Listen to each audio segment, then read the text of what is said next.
Hello hello hello. So hello students, how are you all? Jai Hind to all of you. आपका स्वागत है class 10th के chapter number 9 में। इससे पहले उम्मीद करता हूं कि आपने ट्रिग्नोमेट्री देखा होगा। सारे के सारे जो चैप्टर्स हमारे पिछले हुए हैं वो सारे आपने देखे होंगे बहुत अच्छे से। इस वन शॉट सीरीज में मैं आपको सारे चैप्टर्स की पूरी इन डिटेल जो डेप्थ हो सकती है वो देने की कोशिश करता हूँ। मैं ये भी कोशिश करता हूँ कि एनसीईआरटी के जितने क्वेश्चन है उसी वन शॉट के दौरान करा दूँ। मैं ये अपने आप में एक बड़ा टास्क होता है कि कॉन्सेप्ट कराते कराते ही सारे एनसीईआरटी के क्वेश्चन भी खत्म करना। यानी एक वीडियो में अगर आप आ गए हो तो चैप्टर अब खत्म होकर रहेगा, लेकिन आपको थोड़ा डिसिप्लिन में रहना होता है। आपके पास अगर अभी प्रॉपर टाइम नहीं है, अगर आपको नहीं पता कि आप एक लंबी सीटिंग ले सकते हो, तो अभी इस वीडियो को मत देखो।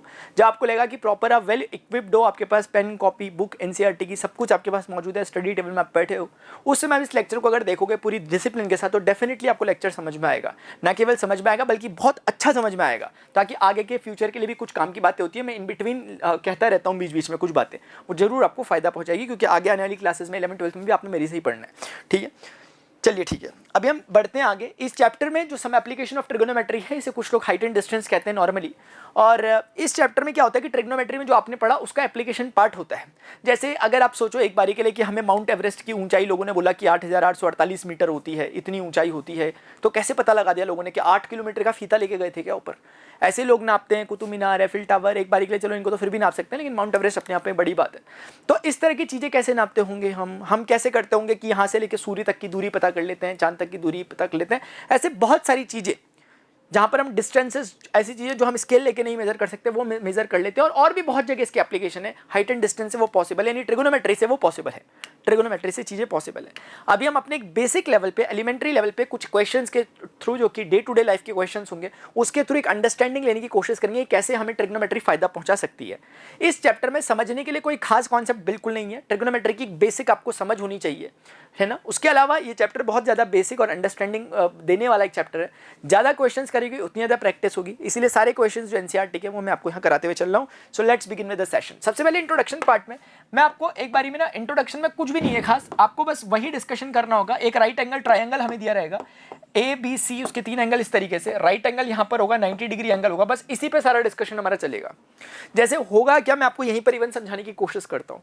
किसी भी एक ट्रायंगल में, जो कि हमारे साथ राइट एंगल ट्रायंगल होगा जिस पर हम डिस्कशन करेंगे, लेकिन इसका मतलब ये नहीं कि ट्रिग्नोमेट्री राइट एंगल ट्रायंगल पे ही चलती है ना। प्रॉपर्टीज ऑफ ट्रायंगल नाम से एक अलग टॉपिक खुलता है, 11th-12th में नहीं होता, लेकिन जेडडब्ल्यू की प्रिपरेशन करते हैं अगर हम मेंस एडवांस वगैरह की, तो वहां पर एक प्रॉपर्टीज ऑफ ट्रायंगल से एक चैप्टर ही होता है। उसमें भी हम ट्रिग्नोमेट्री का यूज करते हैं, लेकिन वहां राइट एंगल ट्रायंगल यूज नहीं होता। लेकिन अभी ऐसी कोई शर्त नहीं है, अभी सिर्फ राइट एंगल ट्रायंगल पे ही हम डिस्कशन करने वाले हैं। क्या होगा, मैं आपको बेसिक आइडिया बताता हूं। इस चैप्टर की जो जान है, जो सोल है, जो आत्मा है, जिसके आधार पर चैप्टर बन पा रहा है, वो क्या है? वो ये है कि अगर आप किसी ट्रायंगल की सिर्फ 2 चीजें जानते हो, ये बात नोट करें, अगर आप राइट एंगल ट्रायंगल की सिर्फ 2 चीजों को जानते हो, तो इसकी पूरी कुंडली आपके हाथ में, इसके बारे में आप सब कुछ बता सकते हो। क्या हुआ मतलब 2 चीजों का? ट्रायंगल में होती कितनी चीजें एक बारी के लिए? 6 चीजें होती है अगर हम देखने पे आए तो। 3 साइड्स हैं और 3 एंगल है, ट्राई एंगल, 3 एंगल है इसके पास। तो 3 एंगल है, angle A, angle B, angle C. 3 angle A B, B C, C A, 3 sides. तो 3 एंगल 3 साइड, 6 चीजों में से अगर सिर्फ 2 आपको पता है तो बाकी 4 आप आसानी से निकाल सकते हो। ये इसका सेंट्रल आइडिया है। अब मैं कितना भी करते रहूं बातें आगे की, लेकिन सेंट्रल आइडिया ये रहेगा जो मैंने कहा कि 6 में से सिर्फ 2 चीजें अगर आपके पास है तो बाकी 4 आप निकाल दोगे, नहीं पूरी कुंडली खोल दोगे ट्रायंगल की। ठीक है, देखते हैं मैं कहने क्या जा रहा हूं एक बारी। अच्छा, 2 चीजों में स्पेशली मैं एंगल 90 की बात नहीं कर रहा उस हिसाब से, क्योंकि 90 तो रहेगा ही राइट एंगल। तो बेसिकली 5 में से बात हो रही है, क्योंकि ये तो ऑलरेडी 90 पे ही होगा। 5 में से 2 चीजें पता है, ऐसा कहेंगे तो ज्यादा बेटर रहेगा। 2 चीजें क्या क्या हो सकती है? अगर आपको 2 एंगल पता चल गए, और यानी कि आपको पूरे तीनों एंगल पता चल गए, फिर तो कहना ही क्या। अगर मैं कहता हूं कि आपको यहां से एक एंगल पता है थीटा की, इंफॉर्मेशन थीटा की पता है, ये तो खैर नोन है हमेशा, क्योंकि राइट एंगल पे डील करना है। एक जो आपको चीज मैंने बोला क्या पता है, मैंने कहा एक आपको अगर पता है कि एंगल थीटा बनाना है, और एक बारी के लिए आपको पता है कि इसकी हाइट कुछ, जो ए बी का लेंथ है वो आपको पता है, एक बारी के लिए मान लेते हैं एच आपको पता है। अब आप कुछ भी पता लगा सकते हो, कुछ भी पता लगा सकते हो आप। जैसे मैं क्या कहना चाह रहा था, मैं ये कहना चाह रहा हूं कि अगर आपको कोई बोलेगा कि कैसे पता लगा दोगे ट्रायंगल की बाकी 2 साइड्स, कैसे पता लगाओगे, हम बोलेंगे सर बहुत ज्यादा आसान है। वो बोलेंगे कैसे? मैंने बोला देखो, अगर मुझे सीबी निकालने में इंटरेस्ट है तो क्या मैं देख सकता हूं कि थीटा जो नोन है, नोन थीटा है मेरे पास एक, और एक एच मेरे पास नोन है, इसमें और जो अननोन जो मुझे निकालना है, क्या कोई रिलेशन बन पा रहा है? तो मुझे याद आएगा कि पंडित बद्री प्रसाद हरर बोले हमने पढ़ा था, इसके अलावा कुछ भी यूज नहीं करूंगा मैं। ठीक है ना, ये हम सब जानते हैं कि ये वाला साइन को रिप्रेजेंट करता है, ये कॉस को, और ये वाला टेन को। देखिए साइन कॉस टेन का कोई एग्जिस्टेंस नहीं होता जब तक उनके साथ आर्ग्यूमेंट ना लगाओ। सिमिलरली ये वाला कॉसेक को रिप्रेजेंट करता है, ये वाला आपका सेक को रिप्रेजेंट करता है, ये वाला कॉट को। ये तो हमने बहुत बेसिक आपको बहुत अच्छे से एक्सप्लेन किया हुआ है कि क्यों करता है, क्या करता है। तो रेसिप्रोकल्स होते हैं साइन का कॉसेक, कॉस का सेक और टेन का कॉट। तो बेसिकली हमें करना क्या है, हमें सर इस पूरी कहानी में सिर्फ ये देखना है कि रिलेशन किसका बन रहा है। ये एक चीज है परपेंडिकुलर, ये है बेस। तो परपेंडिकुलर और बेस का रिलेशन कॉट और टेन में से किसी का भी बन सकता है, लेकिन हम ज्यादा फेमिलियर रहते हैं टेन टेन बोलने पे। ऐसा नहीं है कि टेन ही बोलोगे, कॉट भी बोलोगे तो भी चलेगा, एक ही बात है, क्योंकि टेन कॉट में है ही क्या फर्क, रेसिप्रोकल का तो फर्क है। तो कुल मिलाकर के टेन का यानी एच और बी में टेन का रिलेशन होता है। तो हम तुरंत समझ गए, तो हम लिखेंगे कि टेंजेंट ऑफ थीटा उस ट्राइंगल से बराबर होगा एच अपॉन जो हमें निकालना था। This is unknown to us, BC is unknown to us, मैंने इसको ऐसे लिख दिया। So with the help of this what can I say कि जो बीसी हो गया that is simply equal to H upon tan theta. और if you want to say then also you can call it like कि BC value हो गई H into cot theta, क्योंकि 1 upon tan theta can be written as cot theta. कोई बहुत बड़ी बात तो नहीं लिख रहा ना मैं कहीं, अरे सर मैं जानता तो हूं ना कि 1 अपॉन टेन थीटा कॉट होता है। मैं उम्मीद कर रहा हूं कि आप सिर्फ क्वेश्चन करने के मकसद से नहीं आ रखे, ऑल्दो मैं क्वेश्चंस भी कराऊंगा और वही कराने में आ रखा हूं, लेकिन मैं चाहता हूं कि जितना पॉसिबली हम डिस्कशन कर सके उतना करने में कोई हर्जा नहीं है, करना चाहिए जितनी पॉसिबल बातें निकाल सकते हैं, तेल पे से तेल निकालना चाहिए हमें। तो इतनी बड़ी बात मैंने करी नहीं, घबराने का नहीं कि सर ये क्या निकल गया। समझना ही है कि एच नोन था, थीटा नोन था, तो क्या ये टोटल टर्म नोन हो गया नहीं हो गया। जैसे थीटा थोड़े के सोचो कि 30 डिग्री था, तो कॉट थीटा पता चल गया √3 है। अगर सोचो एच पता था 2 मीटर, तो 2 इंटू √3 आंसर आ गया। आप मेरी बात समझो, ऐसे करके इतनी सी बात होती है। तो हमें समझ में आ गया कि अगर एच पता है, एक एंगल पता है, तो ये बीसी निकल जाएगा। अब सोचो कि 2 साइड पता है, तो तीसरी तो आसानी से निकाल सकते हो, with the help of Pythagoras भी चलेगा। आप पाइथागोरस की हेल्प लेके, अगर आपको मान लिया ये गिवन थी 3 है, आपने कैलकुलेशन किया, पता चल गई 4 है, तो आप पाइथागोरस लगा के इसका पता कर लोगे कि ये 5 है। अगर बात करनी है वैसे तो एक तरह से साइड्स पता हो चुकी है तीनों, लेकिन आपका मन कर रहा नहीं सर हमें ऐसे नहीं पता करना, हमें तो वैसे ही पता करना है, तो आप कोई बात नहीं, फिर आप ये देखो कि मेरे लिए अननोन अभी ये है, मुझे नोन ये है, तो परपेंडिकुलर, हाइपोटेनस और एंगल में रिलेशन क्या होता है। तो मुझे एकदम से याद आएगा, चकाचौंध तरीके से मुझे याद आएगा, एकदम से बत्ती जलेगी दिमाग में, लाइट जलेगी, मुझे समझ में आएगा कि साइन थीटा का रिलेशन लग रहा है एच अपॉन, इस बारे में मैं बोल सकता हूं ये वाला एसी, क्योंकि परपेंडिकुलर अपन हाइपोटेनस कर रहा हूं साइन थीटा, ऐसे ही तो होता है। तो उस हिसाब से मुझे इस बार समझ में आएगा कि मुझे एसी निकालना है, तो AC will be equal to H upon sine theta. और इस तरीके से मेरे पास इस बार एसी निकल के कितना आएगा, it is simply equal to H cosec of theta, H cosec of theta. तो इस तरीके से माय डियर मेरे पास क्या निकल जाएगा, एसी की वैल्यू निकल जाएगी, क्योंकि थीटा नोन था, एच नोन है, तो अल्टीमेटली एसी भी नोन हो गया। मैं ये बताना चाह रहा हूं कि इवन हमें पाइथागोरस यूज करने की भी जरूरत नहीं पड़ी। अब इसी क्वेश्चन को एक बारी में, अब मैंने क्योंकि बातें जनरल की है, थोड़े बड़े बच्चों जैसी बात की आपके साथ, एक बार आपके साथ नॉर्मल लेवल पे आके कुछ वैल्यूज देकर के बात करता हूं ताकि और क्लैरिटी आ सके। इस क्लैरिटी को लेना है, उसके बाद टोटल काम हमारा सिर्फ और सिर्फ क्वेश्चन पे प्रैक्टिस करना है। होता क्या है, ये क्लैरिटी हम लेते नहीं है जो 5 मिनट की, और हम लगे पड़े हुए 5 घंटे तक क्वेश्चन करने में, कुछ नहीं हो पाएगा। उससे क्या होगा, जितने करोगे क्वेश्चन, अगर उसके बाहर थोड़ा सा भी आ गया आप हाथ खड़े कर दोगे एग्जाम में। लेकिन अगर आप कॉन्सेप्ट समझते हो तो आप खुद बोलोगे कि यार चैलेंज नहीं मिल रहा क्वेश्चन में, यार ढंग का क्वेश्चन आया कोई, ऐसा करके आप खुद चाहोगे अच्छा क्वेश्चन मिले। तो फिलहाल अभी मैं इसी चीज को एक बार, जो मैंने अभी वैसे करके कराया, एक बार इसको न्यूमेरिक वैल्यूज देकर के सॉल्व करने की कोशिश करते हैं। ठीक है माय डियर, चल जाओ भैया यार, चल जाओ यार। न्यूमेरिक वैल्यूज देते हैं माय डियर। देखो इधर, जैसे डियर थोड़ा देख ले, सोचो एक बार, एक मेरी बात सभी बच्चे सुनेंगे, ध्यान से सुनने की हो रही है, लेकिन कैसे सुनेंगे सर, ध्यान से सुनेंगे। अगर for example if someone is saying कि यार, जैसे ना अब इसमें क्या होगा, वो इसको डे टू डे लाइफ से कनेक्ट करेंगे, इस चीज को बोल देंगे कोई टावर है, ऐसा कुछ भी बोल देंगे। पहले कुछ बेसिक बातें भी समझने की कोशिश करेंगे धीरे धीरे। अभी जो टर्म्स होते हैं मैंने अभी डिस्कस करने हैं आपके साथ, एलिवेशन एंगल जानते हो ना, अच्छा नहीं डिस्कस करेंगे, अभी क्वेश्चन के थ्रू ही डिस्कस करेंगे। ठीक है, कोई बहुत बड़ी बात नहीं है, बहुत तोप वाली बातें नहीं है। ठीक है, हम आराम से करेंगे, सिस्टमैटिक तरीके से कर रहे हैं ताकि इंटरेस्ट डेवलप हो सके। जैसे एक बारी के लिए किसी ने बोल दिया कि इसकी वैल्यू मुझे गिवन है 30 degree, for example 30 degree angle बना रहा है, ठीक है। और एक बारी के लिए इसके बारे में मुझे पता है कि यहां से यहां तक का जो लेंथ है ये 4 मीटर टाइप का कुछ है, ये एक बारी के लिए लेंथ है 4 मीटर, 4 मीटर बोल दो, या एक बारी के लिए मैं इसे 40 मीटर कह देता हूं। अब आपको कहा गया कि आप इस अब देखो इस सिचुएशन को समझो, ये सिचुएशन किसका एनालॉजी है, देखो समझते हैं ये है क्या। एक्चुअली हुआ ये था माय डियर, यहाँ पे एक 40 मीटर की ऊंची एक बिल्डिंग थी, जरा समझते रहना बात को।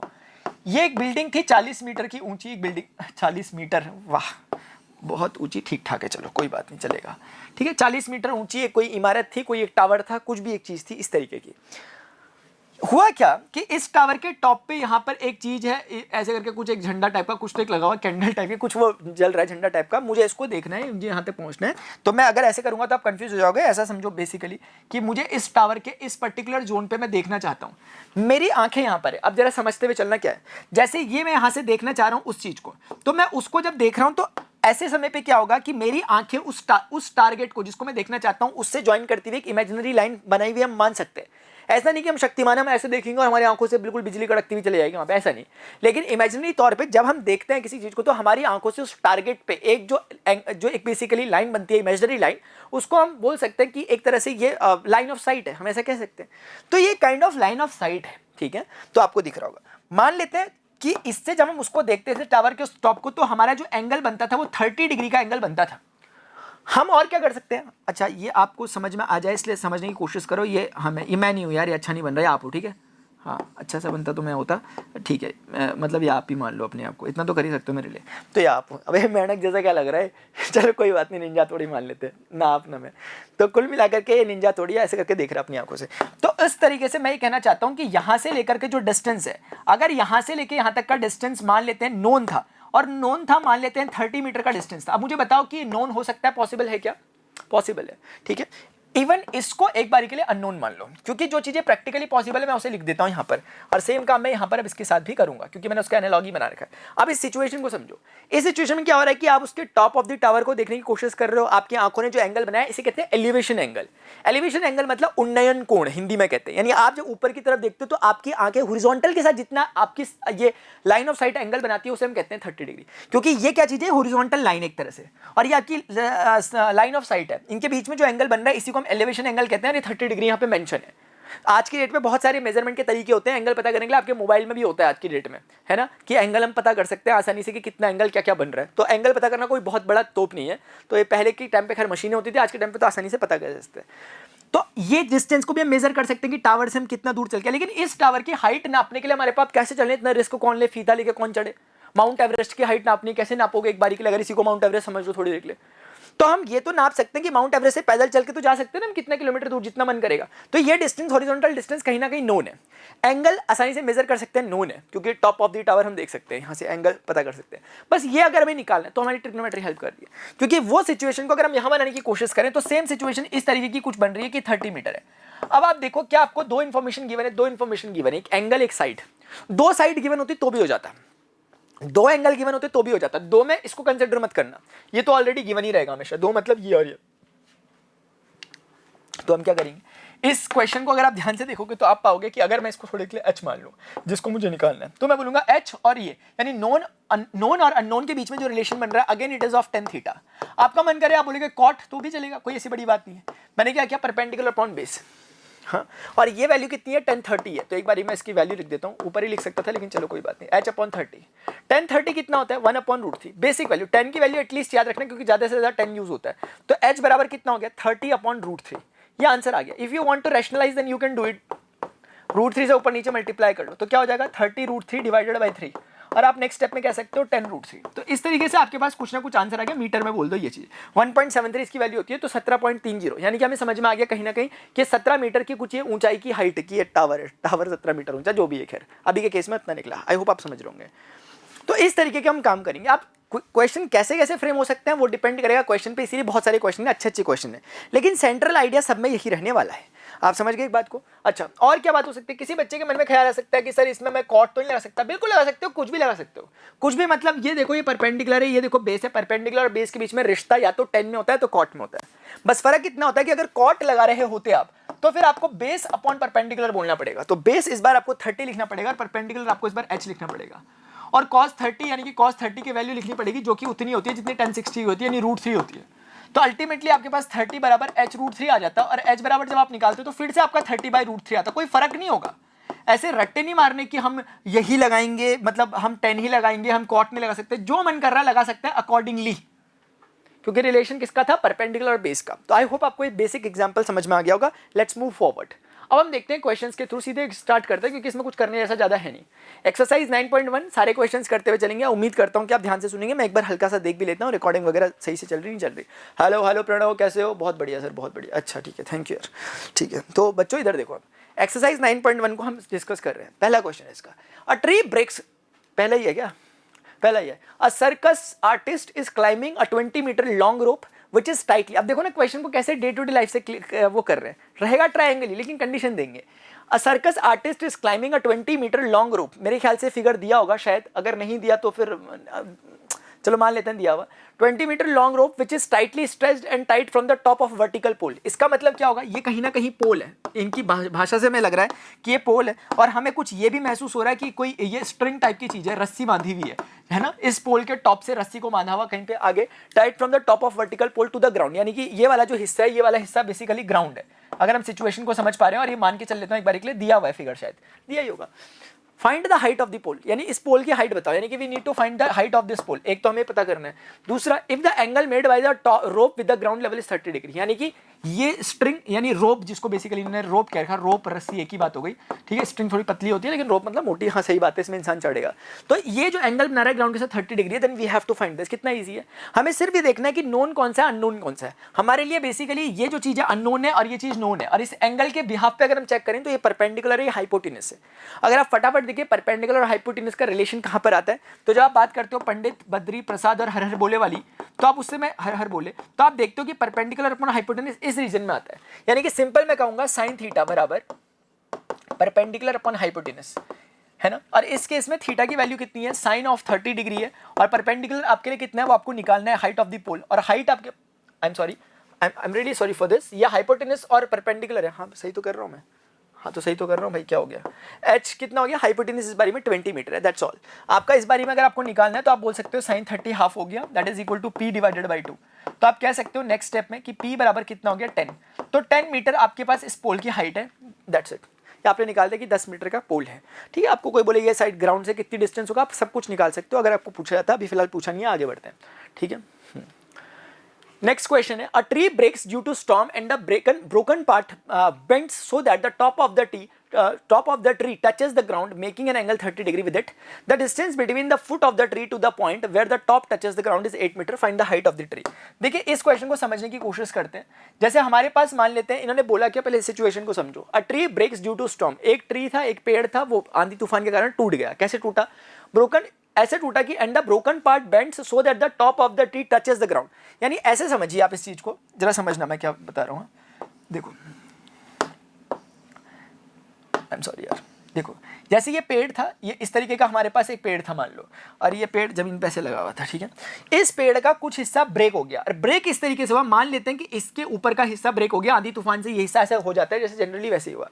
तो ये वाला हिस्सा अब नीचे गिर के ऐसे करके टच कर रहा है जमीन को, यानी उसने कहा इस तरीके से वो टूटा। यानी अगर आप समझने की कोशिश करो तो आप सिचुएशन कुछ इस तरीके की है जैसे मैं यहाँ पे बनाने जा रहा हूँ, ठीक। अब समझना जरा जो मैं बनाने जा रहा हूँ, ये हो गया ऐसे, ये टूटा हुआ हिस्सा यानी एग्जिस्टेंस में अब ये नहीं है। अब जो चीज़ रियल एग्जिस्टेंस में उसको मैं बना देता हूँ, जो रियली एग्जिस्टेंस में जो चीज़ अभी मैटर कर रही है वो ये है, ये वाला। और इसको मैं थोड़ा सा आपको, ताकि फील आपका बना रहे बरकरार है, इसलिए मैं इसको ऐसा बना देता हूँ। यानी ट्री का वो हिस्सा झुक के नीचे गिर गया। मैं अपने मन से नहीं बोल रहा, क्वेश्चन बोल रहा है, so that the top of the tree touches the ground. देखो ये टॉप ऑफ द ट्री है और ये ग्राउंड को टच कर रहा है। I hope you are getting my point, ये ग्राउंड है ना। Oh sorry, making an angle 30 degree, यानी कि this is making an angle 30 degree, that only means this. और क्या मतलब हो सकता है इसका, आप क्वेश्चन को दोबारा रिपीट करो। A tree breaks due to storm, ये ट्री टूटा इसलिए डॉट डॉट कर दिया कि अभी एग्जिस्टेंस में नहीं है। एंड द ब्रोकन पार्ट, ये जो ब्रोकन वाला पार्ट है, so that the top of the tree touches the ground, वो टच कर रहा है ग्राउंड को, and making an angle 30 degree with the ground, यही है। उसके बाद the distance between the foot of the tree to the point where the top touches, ये क्या चीज है, ये टॉप वाला पार्ट है। ये वाली चीज क्या है, ये फुट ऑफ द ट्री है, यानी कि फुट ऑफ द ट्री है, जो जड़ें हैं जहां पर उसकी पैर है, जहां पर ट्री के फुट ऑफ द ट्री है। मैं नहीं बोल रहा, क्वेश्चन बोल रहा है कि उसके बीच का जो डिस्टेंस है, the ground is 8 metre. The distance between the foot of the tree and the point where the foot touches the ground is 8 metre. The top touches, I'm sorry, the ground is top 8 metre. यानी they are just telling about this distance कि ये distance 8 metre है। I hope आपको समझ में आ रहा होगा। बस आप कुछ भी पूछ लो हमसे, क्या पूछ रहे हैं, find the height of the tree. Height of the tree बता रहे, अगर आप गौर से समझो, हाइट ऑफ द ट्री कितनी होगी, पूरा हाइट है ना ट्री की। अभी ऐसा नहीं बोल रहे कि टूटने के बाद हाइट क्या, हमें कुल मिलाकर ट्री की हाइट बतानी है। ट्री की हाइट देखा जाए तो ये हाइट और ये हाइट का सम है। क्योंकि ये हिस्सा अगर ऊपर कर दोगे तो टोटल ट्री वही तो है, तो ट्री की हाइट तो टोटल कंसिडर करनी चाहिए ना, देखा जाए तो अगर उस हिसाब से, वो सही बात है। तो इसका अगर हम एक स्केलेटन फिगर बनाए ट्राइंगल्स की फॉर्मेट में क्या बन रहा है, तो हमें ये फिलहाल समझ में आ पाया है कि ये वाला एंगल 30 डिग्री है, हमें जो समझ में आया अभी तक सिर्फ वो लिख रहा हूँ, और हमें ये नहीं पता h निकालना है, और हमें ये पता है कि ये 8 मीटर है, ये चीज हमारे ऊपर नोट है। हमें जो आंसर हमारा होगा, यानी कि हम कहेंगे हाइट ऑफ द ट्री, अगर आप देखोगे यानी height of the tree, height of the tree अगर ऑब्जर्वेशन अगर आप लगाओ तो आपको पता चलेगा this is not only h, this is h plus x type की कुछ चीज, लेट अस से I am calling this x, समझ पा रहे होंगे, क्योंकि ये ट्री का हिस्सा, अगर इस ट्री को खड़ा करोगे तो टोटल हाइट तभी तो आएगी ट्री की, क्योंकि इन्होंने पूछा क्या, find the height of the tree, tree की हाइट बताओ। वो ऐसे भी पूछ सकते थे कि ट्री का जो टूटा हुआ पार्ट है वो कितना हाइट का है, या ट्री का जो बचा हुआ पार्ट है वो कितना है, बचा हुआ ये वाला होता, टूटा हुआ ये वाला होता है एक बारी के लिए, लेकिन वो पूछ रहे हैं हाइट कितनी। तो हम क्या करेंगे अपने ट्राइंगल में, जैसे कि हम पहले ही प्रॉमिस कर चुके हैं कि जब भी हमें दो चीजें नोन होंगी हम सब कुछ निकाल सकते हैं।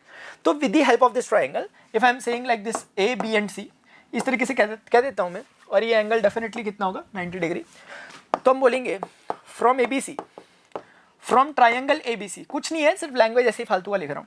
आप देखो कि ये 30 डिग्री नोन है और ये नोन है, आपको दिख रहा होगा कि ये बेस, अब आपकी मन कर रहा है कि आप x को पहले निकालना चाह रहे हो, h को पहले निकालो, it's up to you totally.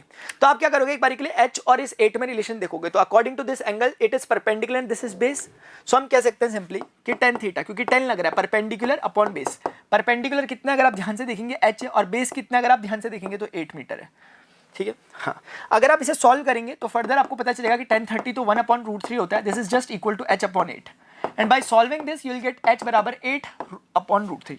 Please make sure कि आप गलती ना करें, 8√3 ऐसा मत लिखना, एंड मीटर, क्योंकि वो मीटर में दिया था सिचुएशन 8 मीटर, तो it should be in metre also, ठीक है। तो ये आपके पास h निकल गया, 8 वहां गया, 8√3 मत बोलना गलती से। ये जो निकला है ज्यादा प्रिसाइजली अच्छा तब माना जाएगा अगर आप इसे थोड़ा सा रैशनलाइज कर दो।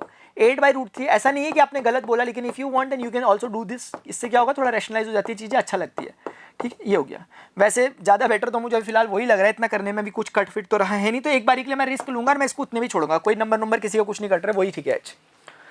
लेकिन h was not the result, क्योंकि मैंने पहले ही इसलिए लिखा क्योंकि हमारी आदत रहती है हम इसको ही आंसर समझ लेते हैं जल्दीबाजी में हाइट करके, इसलिए मैंने सबसे पहले ये लाइन लिखी है। आप भी कोशिश ये करो, ये जरूर क्या करो, इससे क्या रहता है कि आप कैलकुलेशन में उलझते हो और आप भूल जाते हो कि असलियत में आपको क्या निकालना था, अभी x भी निकालना है, फिर दोनों को जोड़ना है, तो जोड़ना है तो इसलिए पहली वन मान लेता हूँ। अब x निकालना है तो you can totally take the help from Pythagoras, आप क्योंकि आपको ये पता चल चुका है कि दिस इज 8/√3, ये पता है, you can find it with the help of Pythagoras, और you can also use the application of trigonometry. आप सिंपल ट्रिग्नोमेट्री का यूज कर सकते हो, और मैं फिलहाल वही करना चाहता हूं। मैं अगेन बोलूंगा फ्रॉम ट्राइंगल एबीसी, मैं चाहूं तो उसकी हेल्प भी ले सकता हूं पाइथागोरस की, लेकिन मैं फिलहाल यही कर रहा हूं। अब मुझे कौन सा नोन है, ये भी नोन है, ये भी नोन है, लेकिन चलो जो पुराना नोन था उसी के उस पर चल लेते हैं। तो ये बेस है, कहीं ना कहीं हाइपोटेनस है, तो बेस अपॉन हाइपोटेनस अगर आप समझोगे कॉस पे लगता है, तो cos 30 बराबर बेस अपॉन हाइपोटेनस, तो हम क्या बोल सकते हैं, cos 30 कितना होता है, √3/2, और ये बराबर हो गया बेस। बेस देखो इस केस में आराम से समझ में आ रहा है 8 है। आई होप आप सभी को क्लियरिटी होगी, चिंता की कोई बात ही नहीं है, सबसे इजीएस्ट चैप्टर है ये। वो बात अलग है कि मुझे थोड़ा सा मुश्किल लगता था। ये h पे कंफ्यूज मत करना, this is standing for hypotenuse, this is not height, ये h नहीं है, वो base upon hypotenuse cos theta होता है। तो आपने कहा था मैं, अच्छा ये तो cos थीटा की मैंने वैल्यू रखी, बेस की वैल्यू रख दी, हाइपोटेनस अननोन है जो कि मैंने x माना हुआ है मेरे अकॉर्डिंग। तो मैं आराम से कह सकता हूं कुल मिला के कि x अगर वहां जाएगा तो मेरे पास 8 2 16 और √3 उसके अपॉन में आ जाएगा, and that is equal to metre. तो इस तरह के कुछ एक चीज मेरे पास निकल के आएगी, x वहां चलेगी 16/√3, ये मेरे पाया, तो ये मेरे पास निकल के आएगा कितना, 16/√3। और जैसा कि हमने पहले ही डिस्कशन किया था कि जो हमारा आंसर होगा it should be the sum of these two, तो हम आराम से बोल देंगे फ्रॉम 1 and 2। अगर आपसे 1 and 2 मान लेंगे, एक नेक्स्ट पेज में या जहां पर आपको जगह मिले वहां पर आप लिखेंगे, h प्लस x करोगे 8/√3 प्लस 16/√3, इन दोनों को आप ऐड कर सकते हो। 8/√3 को एक साथ कॉमन ले लोगे इफ यू वांट, तो आपको अंदर मिलेगा 1 + 2, और 1 + 2 तो सीधे 3 हो जाते हैं, और 8 × 24, 24/√3 है। और आप समझ सकते थे डायरेक्टली इतना ज़्यादा ये झमेले करने की जरूरत नहीं थी, आप सीधे समझ सकते थे √3 कॉमन आ गया, 16 8 24 होता है, 24/√3 आया आंसर। आंसर कितना है यहाँ दिखता नहीं है मुझे कुछ, अब देखो इरेजर चला रहा हूँ पता ही नहीं चल रहा, दिखता नहीं है, थोड़ा सा चमकता है, आपको नहीं पता चल रहा होगा ना। 24/√3 को इफ यू वांट तो आप ये कर सकते हो रैशनलाइज, इससे 3 बनेगा, इसे 8 बार कट करेगा तो ये 8√3 मीटर आएगा। देख मुझे कुछ नहीं रहा, हाँ सही लिखा हुआ मैंने, 8√3। आई होप आपको समझ में आ गया होगा कि करना क्या है। इसमें बच्चे गलती करते हैं, उन्हें लगता है आंसर शीट में जवाब गलत दे रखा, क्योंकि हमारा तो 8/√3 आ रहा था, ये दे रखा 8√3। 8/√3 जो आपका आया था वो ये चीज़ है, ध्यान रखना। और क्वेश्चन ने पूछा क्या, ये भी ध्यान रखना। क्वेश्चन ने हाइट ऑफ द ट्री पूछा हुआ, और जब हम निकालते हैं तो हम सिर्फ वो बताते हैं जो रिमेनिंग पार्ट ऑफ ट्री है। अभी भी तो ये ट्री का पार्ट ही है, भले ही मुड़ गया तो यार क्या मतलब ऐसे कर दोगे क्या यार, थोड़ा सा बेचारा टूट गया तो तुम उसे ट्री का पार्ट ही नहीं मानते हो यार, ऐसे नहीं करने की, ठीक है ना, ऐसे नहीं करते। समझ गए बात को? चलो अभी सब कुछ क्लियर है, इसका मतलब आगे बढ़ लेते हैं sir. A contractor plans to install 2 slides of the children to play in a park for the children below the age of 5 years. She prefers इसका मतलब architect जो है, contractor जो है, she is a lady. Children below the age of 5 years, she prefers to have a slide whose top is at a height of 1.5 meter and is inclined at an angle of 30 degree to the ground. Whereas for elder children, she wants to have a steep slide at a height of 3 meter and inclined at an angle of 60 degree to the ground. What should be the length of the slide in each cases? देखो कैसा होता है ना, मतलब generally हम लोगों का कैसा होता है, मतलब मैं अपना भी बोलना चाहूँगा, मतलब थोड़ा सा रहता है, मतलब गलत बात है या जो भी है, खैर इस तरह से कंडीशनिंग हो गई कि कॉन्ट्रैक्टर पढ़ा तो पता नहीं क्यों माइंड में ऐसा आया, कॉन्ट्रैक्टर मतलब एक मूंछ वाले अंकल आ गए एकदम से। ये नहीं कि वो आंटी भी हो सकती है, वो बाद में पता चला मुझे आंटी जी थी वो। अब ये आंटी जी नाराज ना हो जाए, कहीं तो सुन रही होगी, नहीं आंटी जी नहीं है, कोई है, ठीक है, साथ की है कोई। तो कुल मिलाकर के contractor plans to install 2 slides, और आगे बढ़ता हूँ यार, ठीक है, क्या क्या बोल देता हूँ मैं अभी ना। तो कुल मिलाकर के बात यह है कि इन्होंने क्या किया कि इन्होंने ना, she prefers to have a slide whose top is at a height of 1.5 meter and is inclined at an angle of 30 degree to the ground. इन्होंने 2 तरह की स्लाइडिंग बनाने की कोशिश की। बच्चे खेलते नहीं, ऊपर गए फिसलते हुए नीचे आए वाला, इनका प्लान किया। इन्होंने बोला यार बच्चों के कुछ भला किया जाए, बच्चों के लिए जरा खेलने के लिए कुछ खेल कूद की व्यवस्था की जाए। तो इन्होंने क्या किया, बच्चों के लिए थोड़ा सा खेलने कूदने के लिए इस तरह का कुछ एक बनाया, फिसल पट्टी टाइप की कहते थे हम बचपन में से, ठीक है। तो इस तरह की एक चीज़ बनाई उन्होंने, जैसे मान लेते हैं इसको ए नाम देते हैं, इसे बी नाम देते हैं, इसे सी नाम देते हैं। उन्होंने इस तरीके से बनाया कि whose top is at height of 1.5 metre, यानी कि ये जो हाइट है बेसिकली दिस इज 1.5 मीटर, इस तरह से उन्होंने उसकी हाइट दी। एक बात, and inclined at an angle of 30 degree, यानी कि ये जो टॉप है ये 30 डिग्री पे इंक्लाइंड है। क्या यही मतलब निकलना चाहिए इस चीज का, 30 डिग्री पे इंक्लाइंड है, ठीक है, टू द ग्राउंड, ग्राउंड से 30 डिग्री पर inclined. Whereas for Elder children, ये छोटे बच्चों के लिए था। अभी उसके बाद जो एल्डर चिल्ड्रन है कि जो बड़े बड़े बच्चे हैं, उन बड़े बड़े बच्चों के लिए एक बड़ा सा मतलब कुछ और करने की कोशिश कर रही है, वो देखते हैं क्या करती है। तो बड़े बच्चों के लिए उन्होंने क्या किया कि she wants to have a steep slide at a height of 3 metre and inclined at an angle of 60 degree. इस बारे में उन्होंने कोशिश करी कि बड़े बच्चों के लिए 60 डिग्री का इंक्लिनेशन रखा जाए। अब थोड़ा समझना इंक्लिनेशन का मतलब, जैसे ना अगर मैं आपको बोलूँ ये वाला एंगल ज़्यादा है या ये वाला, इन दोनों में 30 और 60 कौन सा होगा, तो आपको एकदम समझना चाहिए क्योंकि एंगल इस तरफ मेजर करते हैं हम, तो ये वाला जरूर 30 रहा होगा और ये जो बड़ा वाला ऊपर की तरफ है ये वाला 60 रहा होगा। तभी तो ऐसे करते करते जब आप यहाँ पहुँचोगे तो ये 90 होगा। तो एक आइडिया अपने को आ रहा है। तो आप समझो, खुद ही समझो कि छोटे बच्चों, आप इन दोनों में से किस में खिलवाओगे छोटे बच्चों को, मुझे बताओ आप। क्या आप उसको 30 डिग्री में रखना चाहोगे, 60 में? ज़्यादा स्टीपर में नहीं रखोगे आप, 60 डिग्री वाले में नहीं रखोगे बड़े बच्चों, छोटे बच्चों को। छोटे बच्चों को आप ऐसे में रखोगे जो थोड़ा सा हॉरिजॉन्टल के साथ मिला मिला एंगल हो, यानी एंगल कम से कम टाइप का हो। ये थोड़ा ना कि उन्हें बोलोगे जाओ भाई 70 डिग्री के उसमें चले जाओ, तुम नहीं भेजोगे। बड़े बच्चों को थोड़ा मजा आता है खेलने में, उनके लिए थोड़ा सा एंगल बढ़ा दिया ताकि वो ऊपर से फिसलते में आए, उनको अलग मजा आए, छोटे बच्चे गिर सकते हैं इसलिए। तो लॉजिकल है क्वेश्चन। तो कुल मिलाकर के बात ये है। फिर आगे क्या है, आगे क्या है गुरुजी? आगे है कि she wants to have a steep slide at a height of 3 metre, यानी कि ये बच्चों की जो हाइट है, हाइट भी बढ़ा दी एक तो इन्होंने कहा बड़े बच्चे हैं जाएंगे ऊपर तक, कैसे जाएंगे, तो उनके लिए थोड़ा हाइट भी ज़्यादा रखो क्योंकि बड़े बच्चे हैं, तो 2 गुनी हाइट कर दी, एंगल भी कहीं ना कहीं 2 गुना कर दिया। What should be the length of the slide in each cases, यानी कि जो स्लाइड जिस पे फिसल पट्टी टाइप की जो ये चीज़ है, इसकी लेंथ कितनी होगी यहाँ पर छोटे बच्चों वालों के लिए, और ये बड़े बच्चों के लिए कितनी होगी। लेट से इसको PQR कह देता हूँ, बस इतनी सी बात है। बहुत बेसिक सा क्वेश्चन है, बहुत बेसिक सा क्वेश्चन है। फटाफट से हम इस ट्रायंगल पे देखिए क्या नोन है क्या अननोन है। एक चीज नोन है, एक चीज नोन है, काम हो गया। हमें निकालना है हाइपोटेनस। आप तुरंत लगा सकते हो परपेंडिकुलर और हाइपोटेनस का रिलेशन बन रहा है। दिस इज व्हाट परपेंडिकुलर, यानी कि sin 30 लिख देता हूँ। परपेंडिकुलर कितना है डायरेक्ट लिख दूँ क्या 1.5, और हाइपोटेनस जो हमें निकालना है ये हो गया हाइपोटेनस BC टाइप का, ये हाइपोटेनस बोल देता हूँ, ठीक है। तो आप आराम से समझ सकते हो कि h बराबर हो गया 1.5 डिवाइडेड बाई sin 30। क्या मैं sin 30 की वैल्यू डायरेक्ट रख सकता हूँ हाफ, हाफ जब ऊपर जाएगा 1.5 से मल्टीप्लाई होकर 3.0 मीटर हो जाएगा। तो सर ये समझ में आया कि 3 मीटर का है, यानी कि कहने का मतलब है जो बच्चों छोटे बच्चों के लिए जो ये फिसल पट्टी रखी हुई थी, इन्होंने स्लाइड रखी हुई थी 3 मीटर के छोटे बच्चों के लिए। इनका देखते हैं इनका ख्याल चल रहा। इनके पास जब हम आए, हमने बोला भाई साहब आपका क्या चल रहा, बोल रहे यार हमारे वो ये परपेंडिकुलर और हाइपोटेनस। तो परपेंडिकुलर अपन हाइपोटेनस फिर से हम लगाएंगे तो हम बोलेंगे टेंजेंट ऑफ 60 डिग्री। परपेंडिकुलर इस बार कितना है 3 मीटर, और हाइपोटेनस इस बार h ही कह देता हूँ, या h डैश कह लो, इस बार वाले को h डैश कह लो एक बारी के लिए हाइपोटेनस को। तो जब हम इसे कैलकुलेट करने की कोशिश करेंगे तो हमें समझ में आएगा कि h डैश बराबर 3/1060, या 1060 की वैल्यू √3 होती है। ये आंसर है। If you want then you can do rationalization. Rationalize जैसे ही करोगे रूट थ्री डिनोमिनेटर का ये रूट थ्री मिला के 3 होगा और वो 3 इसको काट देगा पूरा। तो हमारे पास समझ में आएगा कि एच डैश बराबर कितना निकल के आ रहा है, रूट 3 मीटर, यानी कि 1.73 मीटर। यानी इन वालों के लिए जो ये हाइट आई थी ये 3 मीटर का फिसल पट्टी थी छोटे बच्चों के लिए, इन लोगों के लिए 1 थोड़ा अजीब सा नहीं लग रहा आपको? क्या है जो भी, अब खैर यही है यार। उम्मीद करता हूँ मैंने कैलकुलेशन में एरर नहीं किया होंगे, ऐसे ही होता होगा कुछ। चलो ठीक है, बच्चों के लिए, छोटे बच्चों के लिए। क्या अपने को समझ में आ रहा है? 1060 बराबर 3 अपॉन मैंने ये किया, हाँ तभी देखो ना, इसी को कहते हैं प्रैक्टिकल, इसी को कहते हैं। सोचने में अजीब सा लगा ना, इसी को प्रैक्टिकल कहते हैं। समझे आप? अब आप समझो, अब आप देखो इसमें गलती क्या है। हमें एच डैश निकालना है, मैं 10 लगा रहा हूँ, देख रहे हो आप, यहाँ तो लगाना नहीं लगाया। इसीलिए कहते हैं कि हमें अपने दिमाग खोल के रखना चाहिए हमेशा। जैसे मैंने खोला, मुझे बड़ा फक्र है इस बात पे कि मैंने एरर को पकड़ा। आपको पता है मैं जब 12th की बोर्ड की एग्जामिनेशन पकड़ा था, मैंने कितने सारे एरर अपने एग्जामिनेशन में पेपर खत्म करने के बाद पकड़े थे अपने, कि ये भी एरर, ये भी एरर, करेक्ट किया था उन्हें। इतना टाइम मिल गया था मेरे पास। यहाँ पर अगर आप देखोगे तो ये अगर एच डैश है तो सिंपल समझ में आ रहा है परपेंडिकुलर हाइपोटेनस, यानी साइन लगना चाहिए। साइन 60 बराबर परपेंडिकुलर विच इज व्हाट 3 और हाइपोटेनस एच डैश माना हुआ।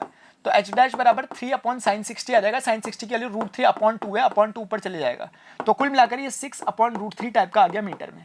If you want to rationalize then you can do this. आप देखोगे 6 अपॉन रूट 3 को ऊपर नीचे अगर आप मल्टीप्लाई करोगे समथिंग लाइक दिस, तो ये नीचे वाला 3 होगा, इसको 2 बार कट करेगा।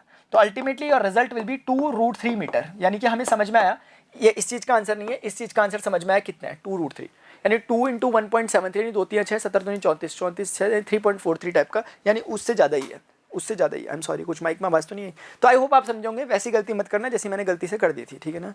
गलतियाँ होती गलती से यार। हेलो, ठीक है। Next, move forward. The angle of elevation of the top of a tower from a point on the ground which is 30 meter away from the foot of the tower is find the height of the tower. कुछ नहीं है question, हर बार की तरह यार, कुछ नया होने भी नहीं वाला क्वेश्चन में, ट्रस्ट मी। ये आपको दिख रहा है, लेट्स से ये टावर है।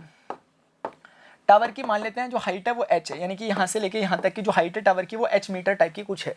बोल लेते हैं the angle of elevation of the top of a tower, यानी कि जो टावर का ये टॉप है, ये टावर का टॉप होगा। एंगल ऑफ एलिवेशन देखना है from a point on the ground, यानी कि ग्राउंड लेवल, ये क्या है, ये वाला जो हिस्सा है ये ग्राउंड रहा होगा। ग्राउंड के किसी पॉइंट से आपने टॉप ऑफ द टावर का एलिवेशन देखा, यानी उन्नयन कोण देखा, यानी आंखें उठा के देखा आपने, तो आपको पता चला कि दिस एंगल इज 30 डिग्री। मैं नहीं बोला, क्वेश्चन बोल रहे हैं। Then they are asking for कि find the height of the tower, tower की हाइट कितनी है, कुछ और इन्फॉर्मेशन दी है। अच्छा देखो, the angle of elevation of the top of a tower from a point on the ground which is 30 metre away, यानी जिस पॉइंट से आपने देखा वो उसके फुट से बेसिकली 30 मीटर अवे है। क्वेश्चन को आराम से रीड करिए, आप चाहो तो इसको ए नाम दे दो, इसको बी नाम दे दो, इसको सी नाम दे दो, it's totally up to you, ठीक है ना? The angle of elevation of the top of a tower, इस टॉप ऑफ टावर का एंगल ऑफ एलिवेशन देखा from the point on the ground, उस पॉइंट से जो कि which is 30 metre away from the foot of the tower, इस tower के फुट से 30 मीटर अवे है। Then find the height of the tower, we need to find this. कितना इजी क्वेश्चन है, मुझे नहीं लगता क्वेश्चन में डिफिकल्टी है।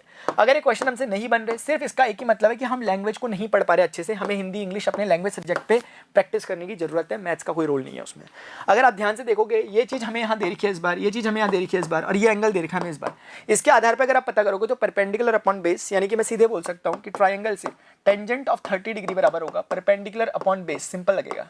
तो tan 30 की वैल्यू मैं लिखूंगा 1/√3 बराबर होगा h/30। मैं यहाँ से h को अगर निकालने की कोशिश करूंगा, 30 ऊपर जाएगा, √3 को वहीं बैठाए रखेंगे हम, तो 30√3 आ जाएगा। If you want to do rationalization then you can do this, क्योंकि इससे हेल्प मिलेगी। √3 3 होगा, वो से 10 टाइम्स कट करेगा।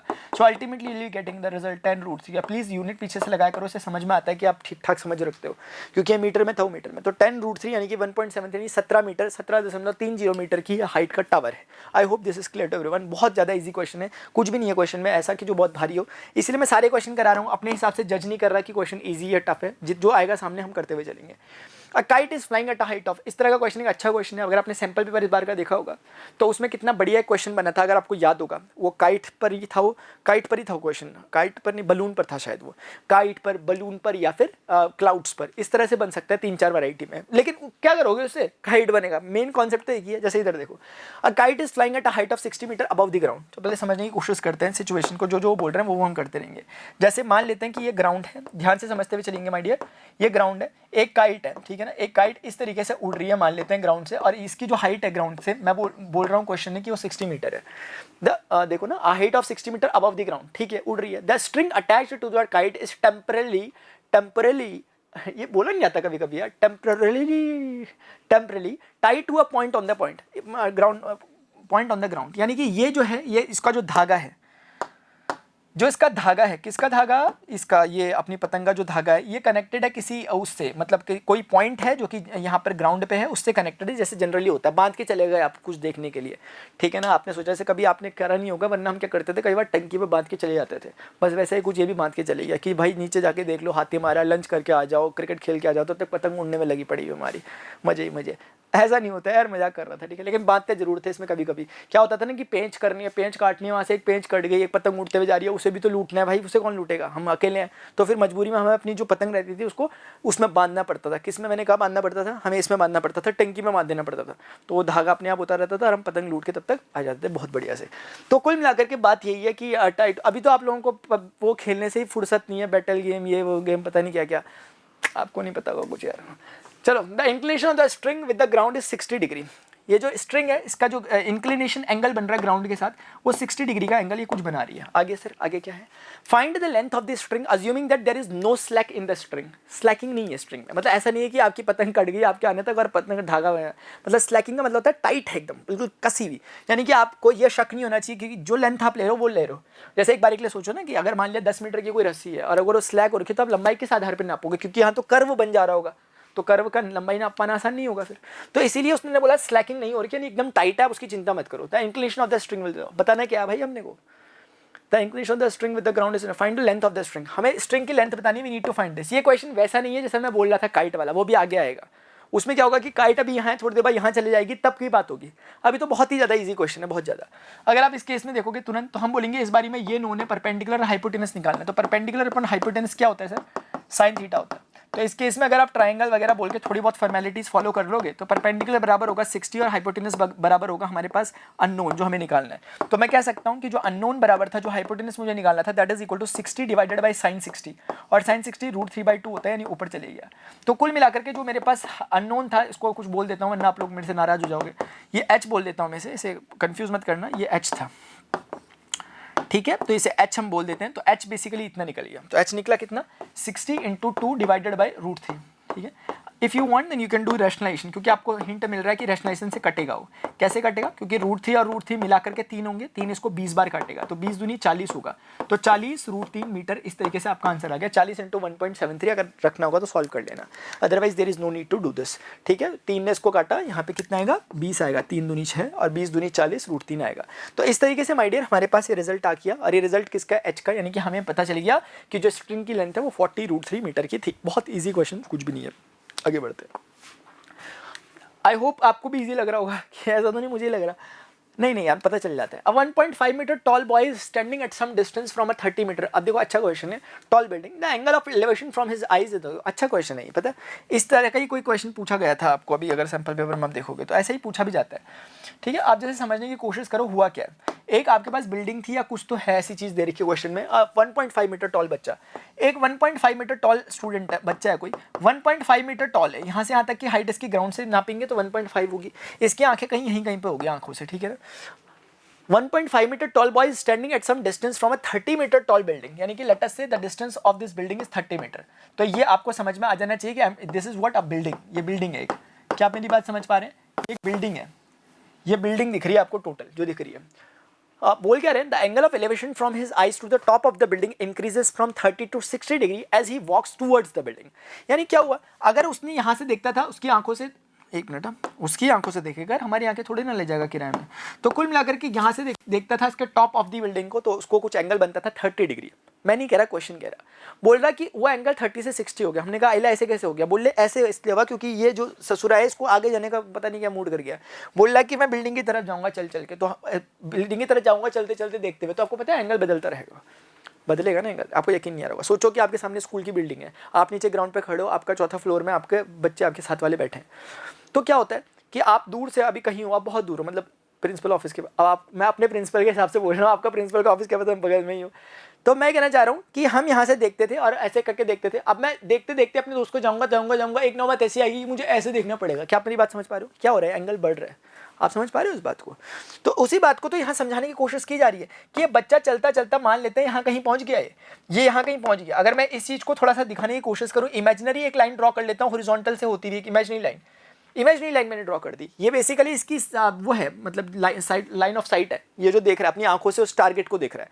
लेकिन ये आगे बढ़ते बढ़ते जब यहाँ कहीं पे पहुंचा और अब ये देखता है, मतलब चलते चलते आ रहा है, अब ये देख रहा है तो ये एंगल में वेरिएशन आया होगा, बिल्कुल मानना चाहिए आपको इस बात को। ऐसा नहीं है कि एंगल में वेरिएशन नहीं आया, सेम टू सेम रहेगा एंगल। मैंने आपको बताया ना कि जैसे आप आगे बढ़ते हुए जाओगे सेम चीज़ को देखते हुए आपको ऐसे करना पड़ेगा।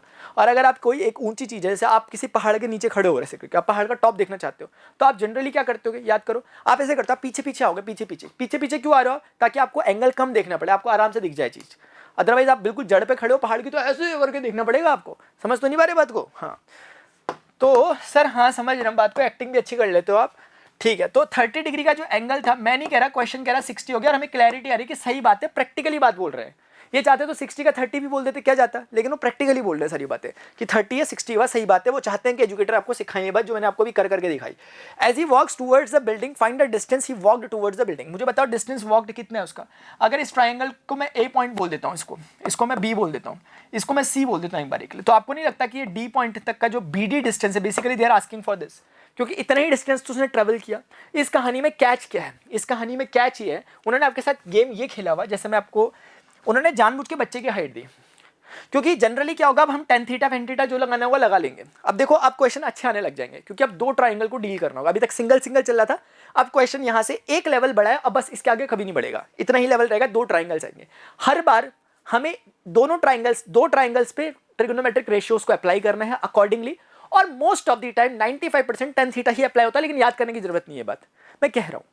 तो दो ट्राइंगल्स आएंगे, दोनों पे ट्रिग्नोमेट्रिक रेशियोज अप्लाई करेंगे, दोनों ट्राइंगल से दो इक्वेशंस निकलेगी, दोनों इक्वेशंस को सॉल्व करेंगे, आंसर आएगा, हमेशा होगा ऐसा, ठीक है। आराम से प्यार से देखते हैं, जल्दीबाजी और हड़बड़ाहट मत करना, एक एक करके समझो, ये नहीं आएगा दूसरा आएगा, दूसरा नहीं आएगा तीसरा आएगा, तीसरा नहीं आएगा, आते रहेगा, चिंता की बात ही नहीं है। कोशिश करते हैं, अगर समझ पा रहे होंगे, अगर मैं समझा पाया आपको, एक बार कोशिश करना है यार कि एक बारी में ट्राई करना, अगर समझ पाए तो इसका मतलब मैं जीत गया, और नहीं समझे तो मैं हार गया फिर, ठीक है ना, आपका कुछ रोल नहीं है इसमें, ठीक है। अभी इधर देखो, आपको क्या देखना है, आप देखो, आप बोलोगे सबसे पहले, मैंने इसका थोड़ा ना ये कम करता हूँ, देखिए इसमें बोलेंगे सर इन ट्रायंगल, सबसे पहले अगर आप ट्रायंगल देखोगे, सबसे बड़ा ट्रायंगल अगर आपको दिख रहा होगा, ट्रायंगल एबीसी। कंफ्यूज मत होना, इसको ऐसा मत समझना ट्रायंगल चैप्टर की तरह कुछ करना है, कुछ भी नहीं करना, वैसा कुछ भी नहीं करना। ट्रायंगल एबीसी शायद आप लोगों को अच्छे से दिखाई पड़ रहा होगा, ट्रायंगल एबीसी अभी मैं दिखा भी दूंगा। ट्रायंगल एबीसी में ये एसी हाइट है और बेसिकली बीसी आपका बेस है, और एंगल आपको मिल रखा है 30 डिग्री कॉरस्पॉन्डिंगली। इस पूरे डिस्टेंस को अगर if you want to say something to this, तो आप चाहो तो इस पूरे डिस्टेंस को एक्स टाइप का कुछ कह सकते हो, इफ यू वांट, जबरदस्ती का नहीं हो रहा, अगर कहना चाहते हो तो। ऑल्दो हमें ये निकालना है, या आपका मन कर रहा है कि नहीं सर हम एक्स नहीं कहेंगे, तो मैंने कहा क्या कहोगे, आप बोल रहे सर मैं इतने को एक्स कह दूंगा या कह दूंगी, और इतने को मैं वाई कह दूंगी, और मुझे क्लियरिटी ये रहेगी कि मुझे एक्स निकालना है, वाई नहीं, एक ऐसे भी कह सकते हो। तो मैंने अपने ट्रायंगल में बेसिकली मुझे एक चीज पता है, 30 नहीं सर, 30 नहीं है वो, 30 पूरे टावर की हाइट है, टावर बिल्डिंग जो भी है ये। लेकिन आपको दिख रहा होगा अपने लिए हॉरिजॉन्टल ये बन चुकी है लाइन, अपने लिए हॉरिजॉन्टल ये, आंखें भी यहीं पे लगी हुई, वो हाइट जो बच्चे की है वो घटानी पड़ेगी, क्योंकि वो यूजलेस है कैलकुलेशन में, अगर आप समझेंगे बात को। यानी टोटल हाइट 30 है, लेकिन अगर मुझे सिर्फ इतनी हाइट कैलकुलेट करनी हो, इसलिए मैं साइड की चीज हटाता हूं, क्योंकि मुझे सिर्फ कितनी चीज कैलकुलेट करनी है, मुझे सिर्फ इतनी की चीज कैलकुलेट करनी है। तो क्या आपको नहीं लगता कि 30 में से 1.5 को हटा देने से जो चीज मिलती होगी उसके बराबर होगी? 30 में से 1 गया, 29 में से 5 गया, तो मेरे ख्याल से 28.5 होती है, 28.5 मीटर। ये क्या हुआ, जो आपका एक्चुअल ट्रायंगल बनेगा उसमें जो हाइट का काम करेगा वो 28.5 मीटर करना चाहिए, क्योंकि इससे नीचे की हाइट यूजलेस हो गई ना, क्योंकि वो अपनी आंखों से देख रहा है। अब क्या फर्क पड़ता है वो नीचे कितना लंबा है क्या, क्योंकि अब तो उसके लिए जब वो ऐसे देखता है, जब उसकी वो हो जाती है लाइन ऑफ साइट, तो तुरंत उसकी आंखों से एक हॉरिजॉन्टल लाइन उसकी आंखों से ही निकलती है। दो लाइन बन रही है, एक लाइन तो सीधे बन रही है टारगेट की तरह, एक लाइन तुरंत उसकी आंखों से ही हॉरिजॉन्टल लाइन जाएगी। आप समझ पा रहे हो? तो वो काम हुआ है यहाँ पर, वही होगा हमेशा, अभी तक भी वही हो रहा था पिछले केसेस में।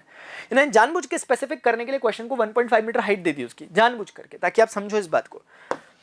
तो आप इस ट्रायंगल एबीसी पे अगर गौर करोगे तो आप समझ पाओगे कि सर हमारे पास एक तो देखो टेंजेंट ऑफ 30 डिग्री बन रहा है, क्योंकि इस बारी में एंगल 30 डिग्री का एबीसी में, और दिस हाइट इज 28.5 मीटर। मैं डायरेक्टली लिख रहा हूं तो बड़ी बात नहीं है, परपेंडिकुलर का यूज किया upon hypotenuse, sorry perpendicular upon base का यूज किया। परपेंडिकुलर एसी है, आराम से प्यार से, और बेस कितना है, बीसी है, और जो कि x + y मानेगा। कि बड़ी बात कर रहा हूँ क्या मैं? नहीं सर, बिल्कुल बड़ी बात नहीं कर रहे, आपको आता ही नहीं सर बड़ी बात करना।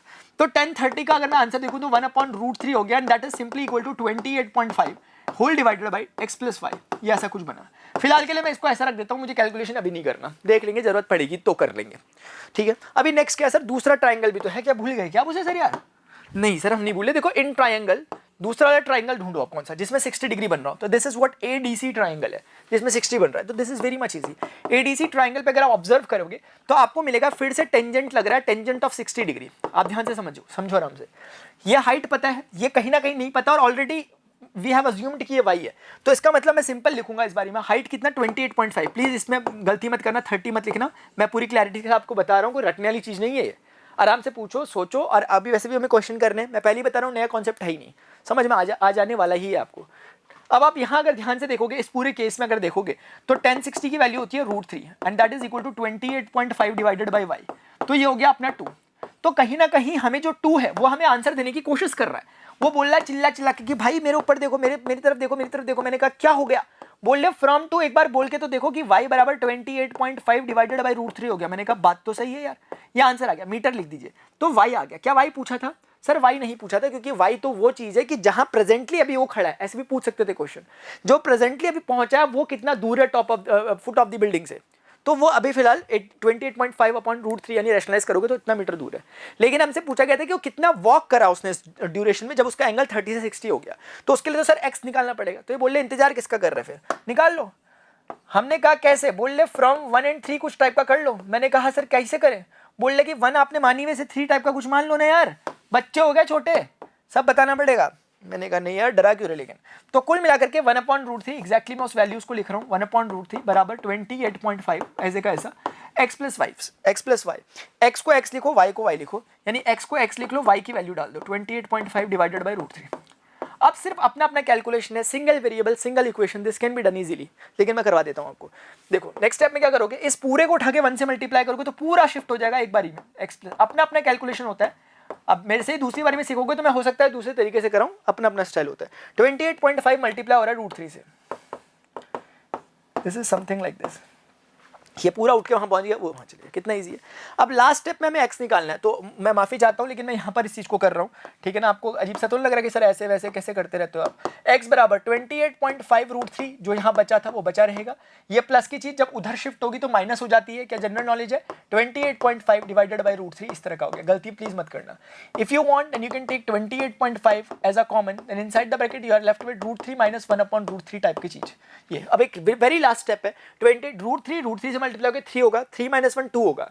तो 2 बेसिकली जब 5 से मल्टीप्लाई होगा, 2 5 का 0 10 हो जाएगा। 28 दूनी 56 और 1 57 होता है, if I am not wrong. ये हो गया डिवाइडेड बाय √3 टाइप का। ये मेरा फिलहाल के लिए आंसर बना x का। मीटर इसके पीछे में लगा दूंगा। मेरा आंसर यह है, मैं ज़्यादा घिचपिच खिचड़ी नहीं पकाना चाहता यहाँ पे। मैं आप लोगों को डिस्टर्ब नहीं करना चाहता कि आप बोलोगे सर क्या क्या करते रहते हो अजीब अजीब से काम। लेकिन फिर भी जो कुछ है मेरा आंसर आ गया। लेकिन मैं आप लोगों को बोल रहा हूँ कि अगर आप लोग बिल्कुल छोटा बड़ा भाई बहन समझ के, छोटा भाई समझ के अगर आप मुझे थोड़ा सा वो कर दो, माफ़ कर दो छोटा। हाँ मैं 14 का हूँ ना अभी, आप कितने 15? ओह कोई बात नहीं, ठीक है। तो मैं कहना चाहता था कि x बराबर जो यहाँ पर 57 अपॉन √3 है, आप चाहो तो उसको ऐसा कर सकते हो, √3 से ऊपर नीचे तो 3 बनेगा। ये 3 इसको 19 √3 मीटर आएगा। तो अब समझ में आया कि वो बच्चा जो था 19 √3 मीटर चल के गया। If you want to put the value of √3 1.73 डाल देना, वरना जरूरत नहीं है। अगर डालनी होगी तो खुद देंगे कि डालो √3 बराबर इतना, नहीं है तो अपने को नहीं डालना, अपने को यही करके सॉल्व करके आंसर बोल देने का है। आगे बढ़े क्या? ठीक है, आई थिंक आपको समझ में आया। क्या समझे इस कहानी से? सिर्फ इतना समझे कि 2 ट्राइंगल्स बनेंगे, दोनों ट्राइंगल्स पे काम करना है।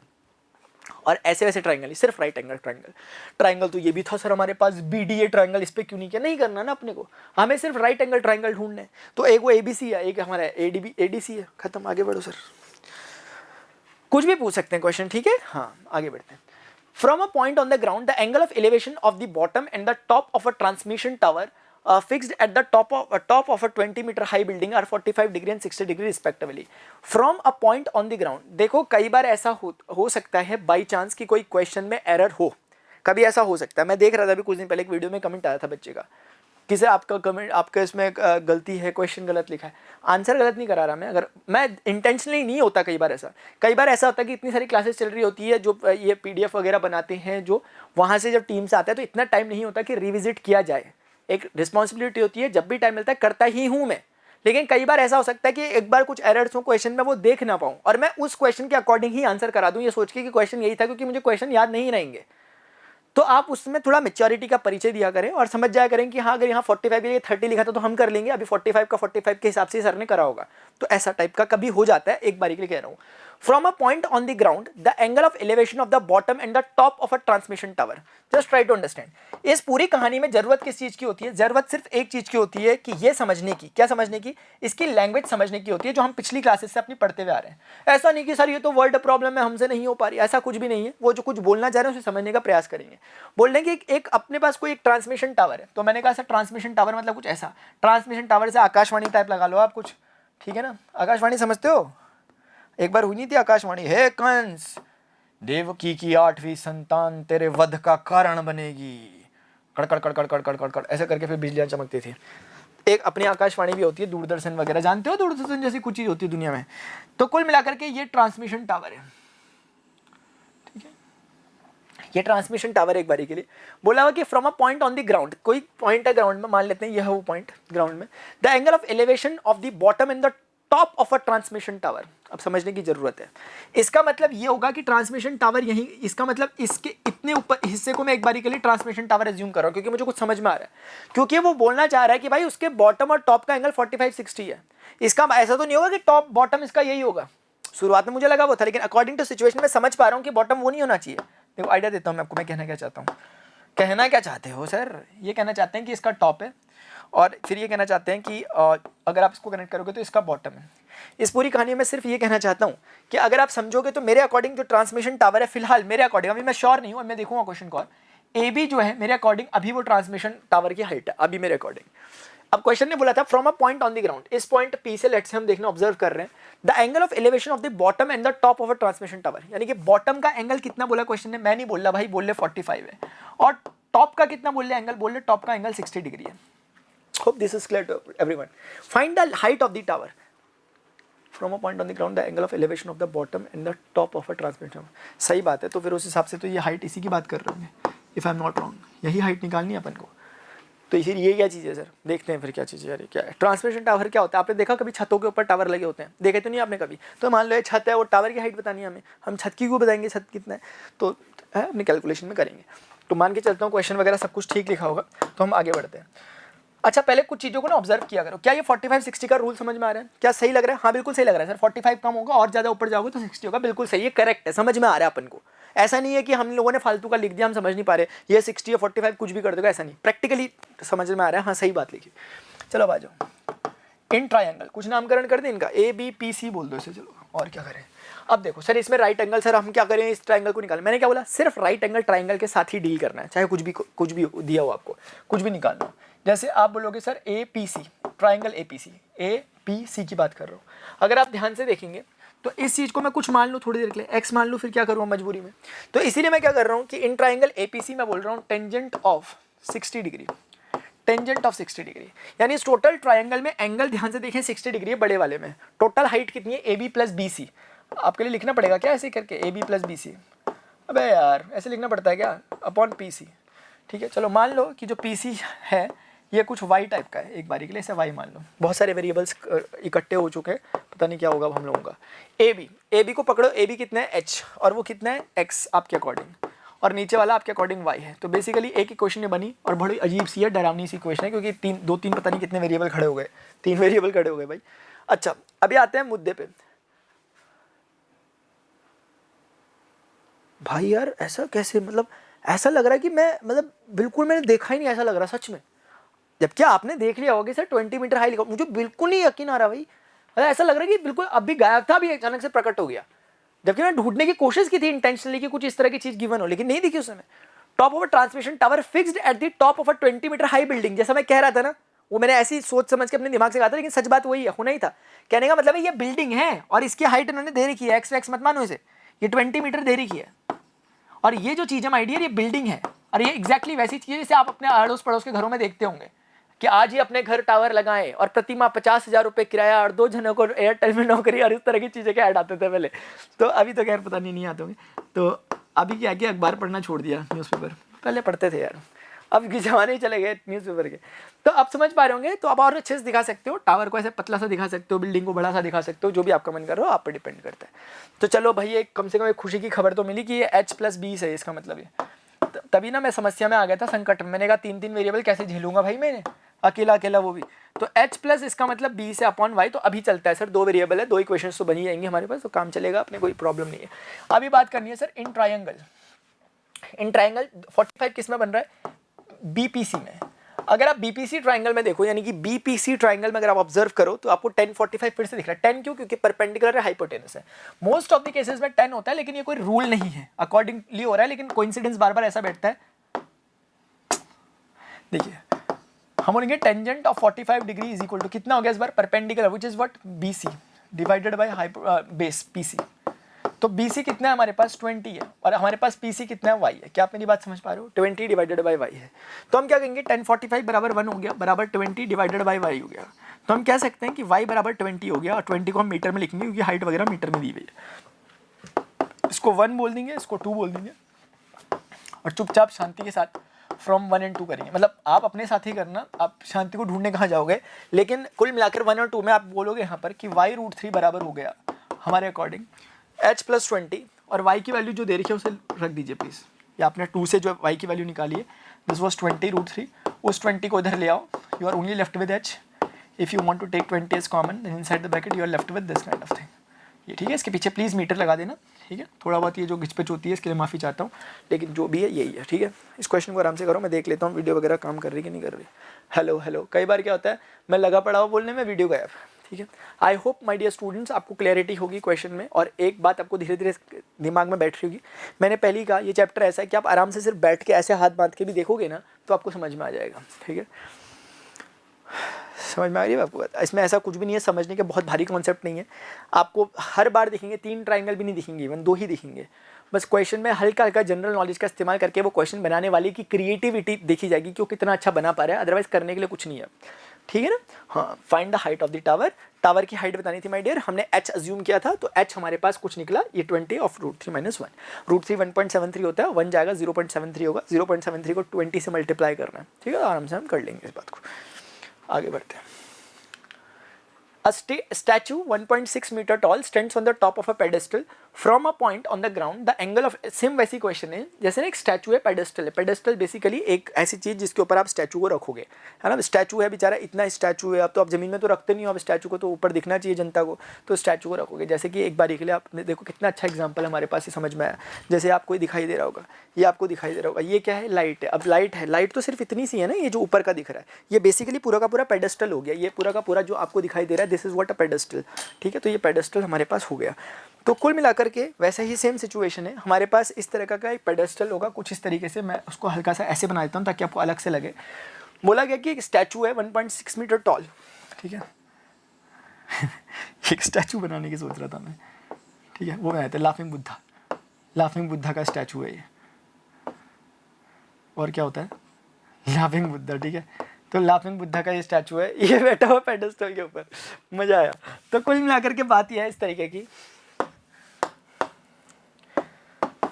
सर फनी हो यार आप, यार फनी है हम, बस यही है, क्या करें। देखो चलो देखो, एक ना ऋषिकेश जाओगे ना कभी अगर आप, वहाँ पे एक चोटी वाला है, पता है आपको? ये चोटी वाला है, ठीक है। तो a statue 1.6 metre tall stands on the 1.6 metre tall. इसकी हाइट कितनी है? 1.6 मीटर टॉल है ये। वो बच्चा 1.5 मीटर टॉल था, ये 1.6 मीटर टॉल है। पता इतनी बड़ी ऊंची मूर्ति है, वाह। Stands on the top of a pedestal, top of the pedestal, ये पेडेस्टल के टॉप में बैठे, this is what a pedestal, ये पेडेस्टल है, ठीक है। हाँ, और क्या है सर आपके पास? और सर और पेडेस्टल है, और कुछ है हमारे पास? From a point on the ground the angle of elevation on the top of the statue is 60 degree, ठीक है। इस पर्टिकुलर पॉइंट से जब आप ऑब्जर्व करोगे तो यहाँ से जो एंगल जा रहा है इसका टॉप ऑफ द स्टैचू का, वो 60 डिग्री है। क्वेश्चन को प्लीज थोड़ा ध्यान से पढ़ना। अगर इसे पॉइंट पे अज्यूम कर लेता हूँ, दिस एंगल इज 60 डिग्री। कौन सा एंगल? अब ध्यान से पढ़ो क्वेश्चन को। Statue 1.6 metre tall stands on the top of a pedestal, stand यार मैंने बैठा दिया, आई एम सॉरी इसके लिए, एक खड़ा होकर। From a point on the ground the angle of elevation, from a point on the ground the angle of elevation of the top of the statue, statue का टॉप, पेडेस्टल का top नहीं, pedestal का top statue का bottom है फिलहाल, ये 60 degree. And from the same point, इसी point से the angle of elevation of the top of the pedestal, where is pedestal? Pedestal is this. Pedestal का टॉप कौन सा है माय डियर? उसी पॉइंट से, सेम पॉइंट से देखना है, लेकिन इस बार पेडेस्टल का टॉप देखना है, तो वो ये है। ये इस 45 डिग्री, अरे आप अज्यूम मतलब आप थोड़ा सोचो क्या सही लिख रहे हैं, हाँ सही है बिल्कुल सर, क्योंकि ये छोटा कम एंगल है इसलिए छोटा है, और ऊपर बढ़ाओगे तो 60 डिग्री होगा, बिल्कुल सही बात है। तो 60 डिग्री ये वाला है। I hope this is clear to everyone, I hope this is clear to everyone. कितना इजी क्वेश्चन, मतलब सिचुएशन समझ में आई। अगर अब देखो इसमें कई बार बच्चे क्या पूछते हैं, सर फिगर बनाना है, भैया ऐसा मत क्वेश्चन पूछना प्लीज। फिगर बनाने के बिना कैसे कर लोगे आप, समझ कैसे लोगे सिचुएशन को? सिचुएशन समझने के लिए हमें खुद ही ड्रॉ करना है, आराम से चिल होके करना है। वो दे ही इसलिए रहे, क्वेश्चन दिया इसलिए गया कि हो सकता है। ट्रस्ट मी माय डियर, ये क्वेश्चन ऐसा नहीं है कि मैं प्रैक्टिस करके आया हूँ, मैं प्रैक्टिस करके ऐसे नहीं आ रखा क्वेश्चन को। और मैं नहीं आता हूँ इसलिए नहीं आता हूँ, मेरा कारण ये रहता है मैं रॉ रखना चाहता हूँ अपने आप को आपके सामने। लेकिन इसका मतलब ये नहीं है कि मैं वीडियो पब्लिश होने से पहले वीडियो को फिर रिविजिट भी करता हूँ कि मैंने कुछ गलत तो नहीं बोला, अगर गलत बोला तो उसे करेक्ट करूँगा या वीडियो दोबारा शूट करूँगा। मैं ये बार बार इसलिए कहना चाह रहा हूँ आपको, क्योंकि ये चीज़ें मैं क्यों विश्वास दिलाता हूँ आपको चीज़ों को, क्योंकि मुझे इस तरह के शक होते थे जब मैं पढ़ाई करता था कि ये सब चीज़ें मिले रहते हैं, टीचर्स और ये बुक वाले सब आपस में मिले हुए रहते हैं, क्वेश्चन का आंसर जबरदस्ती निकालने की हो रही होती है, मुझे ऐसा शक होते थे। तो मुझे लगता है आपको भी कहीं ऐसे ना होते, इसलिए मैं आपको बार बार भरोसा दिलाता हूँ कि ऐसा कुछ भी नहीं है। ये चीज़ें ऐसी हैं कि जो बोला गया है वो करने का अपने को, मैथ्स मतलब ये है, वो क्वेश्चन बोल रहा है, वो जो बोल रहा है हमें उसे मैथ्स की लैंग्वेज में बोलना है, वो लैंग्वेज में बोल रहा है, इंग्लिश हिंदी में। आ जाओ बाकी। And from the same point, the angle of elevation of the top of pedestal. Find the height of the pedestal. Pedestal कौन सा है? ये वाला. Let's say height है. बाहर चल रहा भयंकर तरीके का फंक्शन, आज गणेश चतुर्दशी है, शायद विसर्जन वगैरह है ना, भयंकर फंक्शन कोटा में, भयंकर वाला बाहर पे। आवाज़ शायद आपको नहीं आ पा रही होगी क्योंकि इसमें तो फिर भी काफ़ी साउंड प्रूफ है, लेकिन फिर भी वाइब्रेशंस आ रहे हैं यहाँ तक। मज़ा आ रहा है, डांस करने मन कर रहा है। ये है Ganpati Bappa Morya. Statue 1.6 metre tall stands on the top. Find the height of the pedestal. चलो again will do the same thing. ठीक है, कुछ नामकरण कर देते हैं इसको। देखिएगा, ए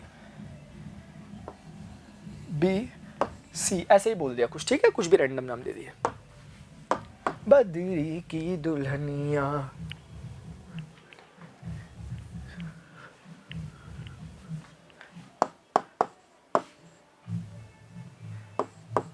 यार एक कोई और ही फंक्शन बना रहे क्या ये? इन ट्राइंगल सीपीबी, देखो CPB ट्राइंगल पे ऑब्जर्व करेंगे, then will get the height. Total height is 1.6 इस मोटू की हाइट है, और नीचे h, तो 1.6 प्लस h। तो हम बोलेंगे हम एंगल देखेंगे 10 ऑफ 60 डिग्री बन रहा है, 10 60 degree is equal to 1.6 plus h divided by, इस चीज़ को कुछ अज्यूम कर लीजिए, लेट से x मीटर मान लेते हैं, बेस को मान लिया करो, चिल होकर के, कोई टेंशन नहीं है। फिलहाल ये हो गया। ज़्यादा से ज़्यादा इसमें क्या कर सकते हो, √3 बराबर 1.6 plus h divided by x। इससे ज़्यादा आप कुछ फिलहाल के लिए तो नहीं कर सकते, उसको ऐसे ही रहने दो, जरूरत पड़ेगी खोल देंगे इसे, अभी फिलहाल कुछ ज़्यादा काम नहीं है। नेक्स्ट स्टेप, दूसरे ट्राइंगल पे है जिसमें 45 डिग्री एंगल बन रहा है, प्यार से लेकिन देखिएगा माय डियर स्टूडेंट्स, ध्यान से देखना। लेकिन ना देखो, इन ट्राइंगल, क्या नाम है उस ट्राइंगल का 45 वाले का, वो ए से आर का PB, APB। Again there is need of tangent, tangent की यूज़ पढ़ रहा है, लेकिन ऐसा कोई रूल नहीं होता, पढ़ रहा है तो क्या करें, ये हाइट है एक्सपेरिमेंट।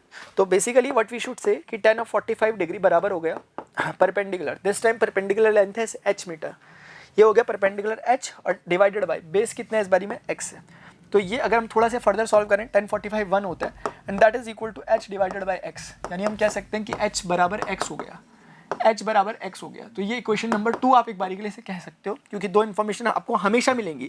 दो इक्वेशंस देखोगे, दो राइट एंगल ट्राइंगल्स में दो इक्वेशंस बनेंगी, वो दो इक्वेशंस को आपस में इधर उधर करके आपका आंसर हमेशा आ जाएगा, क्योंकि दो इक्वेशन दो वेरिएबल, कहीं ना कहीं लीनियर इक्वेशन में 2 वेरिएबल का क्वेश्चन हो चुका है चैप्टर 3 का।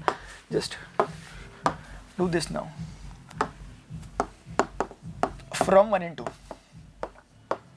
From 1 and 2 if you are solving it, तो हम बोलेंगे कि देखो ये वाला क्या है, एक बार थोड़ा सिंपल कर लेता हूँ, x√3 बराबर 1.6 प्लस h है। ठीक, अब जैसे हमें फोकस करना है क्या निकालने पे, हमें h निकालना है, तो हम x को एलिमिनेट करेंगे, अदरवाइज कोई बड़ी बात नहीं है। तो x को एलिमिनेट करेंगे, यानी x के प्लेस पे h रख देंगे, h के प्लेस पे भी x रखते तो फिर उससे x निकलेगा, लेकिन अपनी फर्स्ट प्रायोरिटी h निकालना है, इसीलिए मैंने x को रिप्लेस करना ज़्यादा पसंद किया, h को बचाए रखा, रिजर्व रखा, अपने पास कंजर्व रखा। तो मैं कह सकता हूँ h√3 माइनस का h बराबर 1.6 हो गया, और फाइनली h कॉमन आया इनसाइड द ब्रैकेट, √3 माइनस 1 बराबर 1.6 टाइप का कुछ आया, और h बराबर 1.6 डिवाइडेड बाय √3 माइनस का 1 आया, और इस तरीके की चीज़ मेरे पास जो रिजल्ट में आई है दैट इज़ इन मीटर। तो माय डियर ये आया। अच्छा, अगर आप चाहो तो इसको रैशनलाइज कर सकते हो इफ़ यू वांट, तो एक बारी में मैं देख लेता हूँ।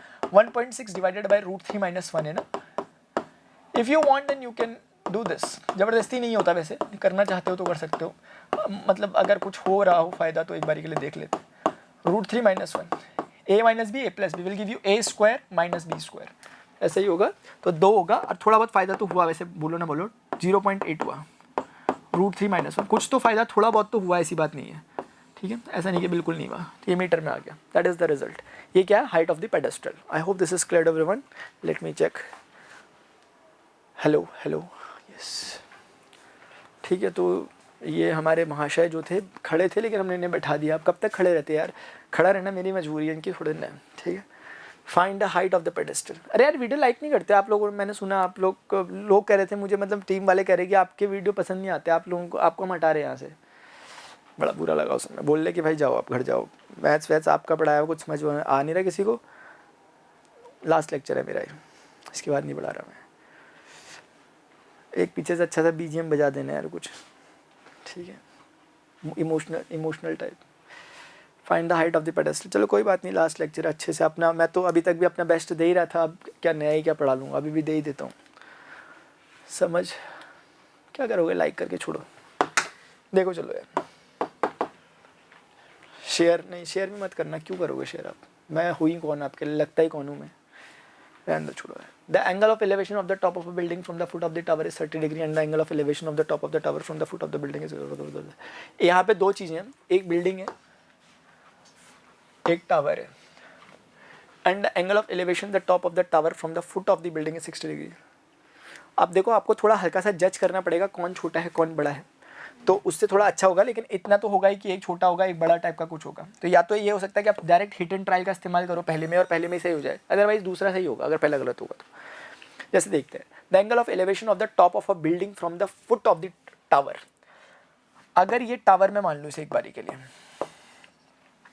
And if it is a building, ठीक है, कोई बड़ी बात नहीं है कि कौन सा क्या होगा, बड़ा छोटा कौन सा क्या बनाना है, एक जनरल सोच के हिसाब से कर रहा हूँ, ज़्यादा से ज़्यादा क्या होगा, मेरी सोच गलत होगी तो इसको पलट दूंगा, फिर मैं स्वैप कर दूंगा। तो फिलहाल the angle of elevation of the tower of the top of a building from the foot of the tower, from the foot of the tower, यानी कि foot of the tower, foot of the tower से top of the building का जो angle of elevation है, they are asking for this, यानी this one, ये, ठीक है। The angle of elevation of the top of building from the foot of the tower is 30 degree and the angle of elevation of the top of the tower from the foot of the building is, यानी from the foot of the building अगर आप major करोगे ये चीज़ 60 degree. अब इसको फटाफट note भी कर लेते हैं इससे पहले कि हम भूल जाएं क्या क्या था। ये 60 था एंड दैट वाज 30। एक बार देखते हैं क्रॉस चेक करके हमने क्या सही बोला। हाँ, उसने कहा था वहाँ पे, ध्यान से पढ़िए, building from the foot of the tower is 30 degree, from the foot of the tower is 30 degree, इसके टॉप को देखना है। लेकिन उसी तरीके से and the angle of elevation of the top of the tower, tower का टॉप देख रहे हो आप, from the foot of the building, building के फुट से वो 60 डिग्री बना रहे हैं, ठीक है।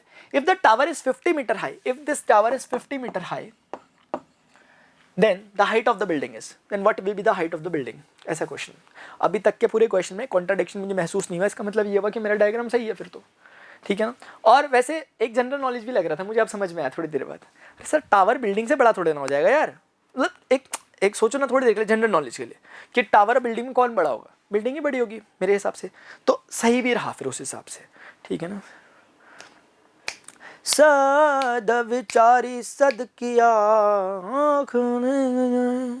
नैनन प्रीतम रम रहा दूजा समा न जाए, पीत जो लागी, पीत जो लागी घुल गई, पीह गई मन माही, पीत जो लागी घुल गई, पीह गई मन माही। लिखा लिखी की है नहीं, देखा देखी बात,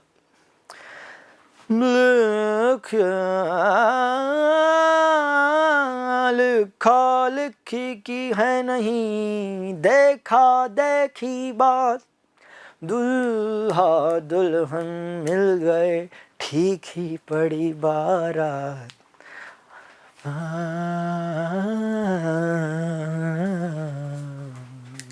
साहिब मेरा एक है, दोनों ट्रायंगल पे काम कर रहे हैं मजे के साथ, दूजा समान पाए, साहिब मेरा एक है। चाह गई चिंता मिटी मनवा बेपरवाह, चाह गई चिंता मिटी, चाह गई चिंता मिटी मनवा बेपरवाह। ये इतना ही होगा सिम टू सिम। जिनको कछु न चाहिए वो ही शहंशाह। क्या बात है। चाह गई चिंता गई मनवा बेपरवाह, जिनको कछु न चाहिए वो ही शहंशाह।